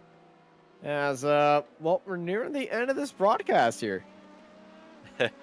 Not the whole race broadcast. We should clarify. Not the whole race. You're just the one. Broadcast. The specific broadcast video that you're watching on YouTube. We will switch over to part 2 at the top of the hour. So just keep that in mind if you're tuned, but a little tuned out, not paying super close attention. We will be switching over to the second broadcast at the top of the hour, which is in just about 4 minutes time. But for now, we continue to watch one of the Riddle Rocket racing cars. That is the solo car. Still, I believe, yes, being driven by Ryan Kaprowski. So he's been driving solo so far. And keeping up with his teammate, about 5 seconds back, obviously, with the somewhat longer pit stops and issues that the Draft Punk team has had. The Riddle Rocket cars have a bit of a gap, or rather have a lap gap now over the Draft Punk car. And both of them are on the same strategy too. Well, not the same strategy. The plan for Wilson Brewer in the Road Rocket Racing team car is a quadruple stint of tires. Now, the LMPs have already done 4 stops, but these GT3s have only done 2 stops so far. So they're both on equal age tires, and you know, Ryan, he's going to try to go out through the entire race on these tires, and you know, that's going to be 2 extra stops compared to 2 extra more stints on those tires compared to what the team's doing. And you know, they're only planning to do 1 stop on those tires, swap over, but Ryan over here thinks that he could do this entire race in 1 go without taking 1 single lug nut off of these tires. Maybe they cross-threaded them or something. I might be wrong. I think somewhere they acknowledged that Ryan was no longer going to. He regretted. He was regretting the situation. Well, He never said I saw something. I thought I saw somewhere that they said they were going to change. We'll have to keep an eye on it, but regardless, he is still on the tires he started on. That's for sure. And actually starting to close the gap a little bit to Wilson Brewer in the leading team car. That was up over 5 seconds. It's now down to just over 3. So there is the team car. Okay, the quote was, he might be reevaluating his decision. He saw the track temp and almost cried. Yeah, well, something must have happened to Brewer on that last lap because Kaprowski closed over 2 seconds. As we see 13th change hands, EWRL Motorsport on the recovery, gets past Limitless Esports 2.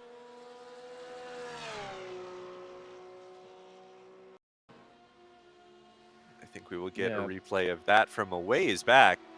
Yeah, this is Norris heading into turn 1 with a head full of steam all the way. That would take him to Charlotte Motorsports Park.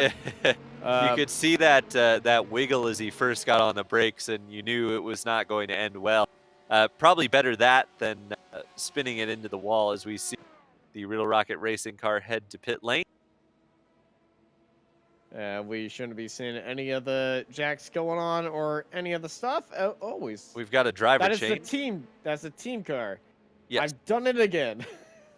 So Nicholas Robinson getting behind the wheel. I've confused them again. This is the 3rd time I've done it, 4th time I've done it, 5th time. I'm not sure. How long has this been? 3 hours? Yeah, I think it's par for the course. Yeah. As we see the overall race leader, Cedric Hunter, continuing on in that Category 5 Esports Team Red car. He's opened up the gap a little bit. So despite having the fresher tires, Jesse Olsen has not been able to close that gap down on Cedric Hunter, who has, well, he's pretty much commanded this race from the previous stint on. He assumed the lead on strategy, but just has had the pace to run away with it a little bit.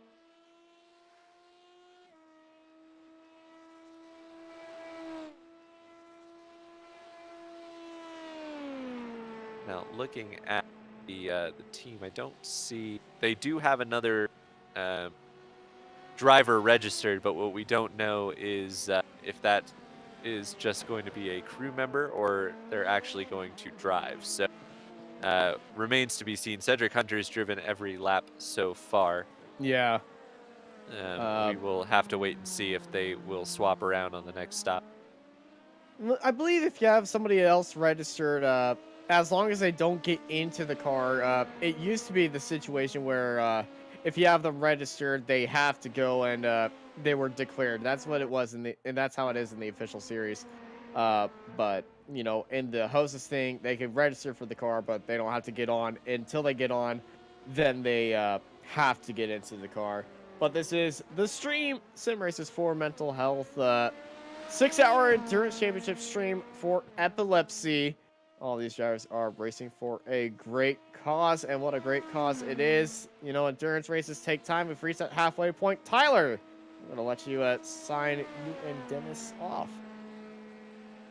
Yeah, I was gonna go ahead and give the hourly rundown before I left, so we can start with our race leader Cedric Hunter. For Category 5 Esports Team Red, he leads Jesse Olson. For Podium Hunters Esports. Third place is Hunter Hayward for Category 5 Esports Team Blue, followed by Brendan Madonia for Team Enduro Gate. Then it's Vincent Serra for Category 5 Esports Team White. Jonathan Smith behind the wheel of Driven Motorsport. Nathan Sylvia, first car one lap down for EWRL Motorsport number 69.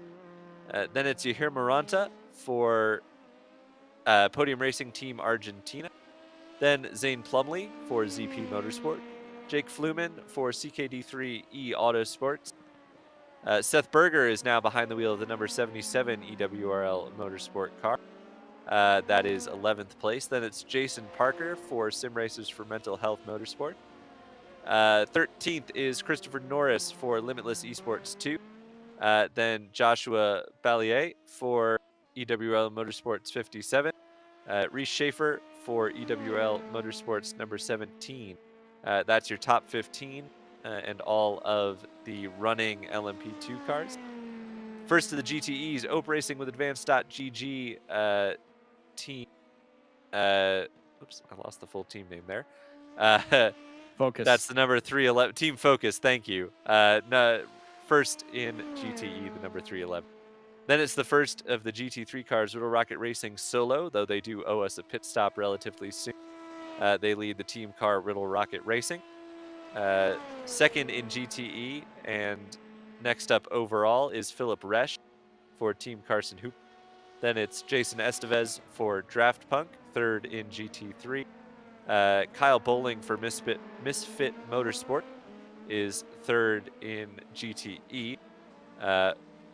Then I believe the remaining cars are no longer running, so that'll be Gregory Hectus for Tifosi Plus, Alan Capers, Signorama Hollandale Esport, and James Pierce Twisted Racing by MH Design no longer continuing. But that'll do it for me on the broadcast. It'll also do it for Dennis, our producer and cameraman on the broadcast. He will hand over to Jonathan Grabowski, and John and Austin will take you to the flag. Yes, we will. Thank you. Thank you too for your wonderful work. And hello, Jonathan.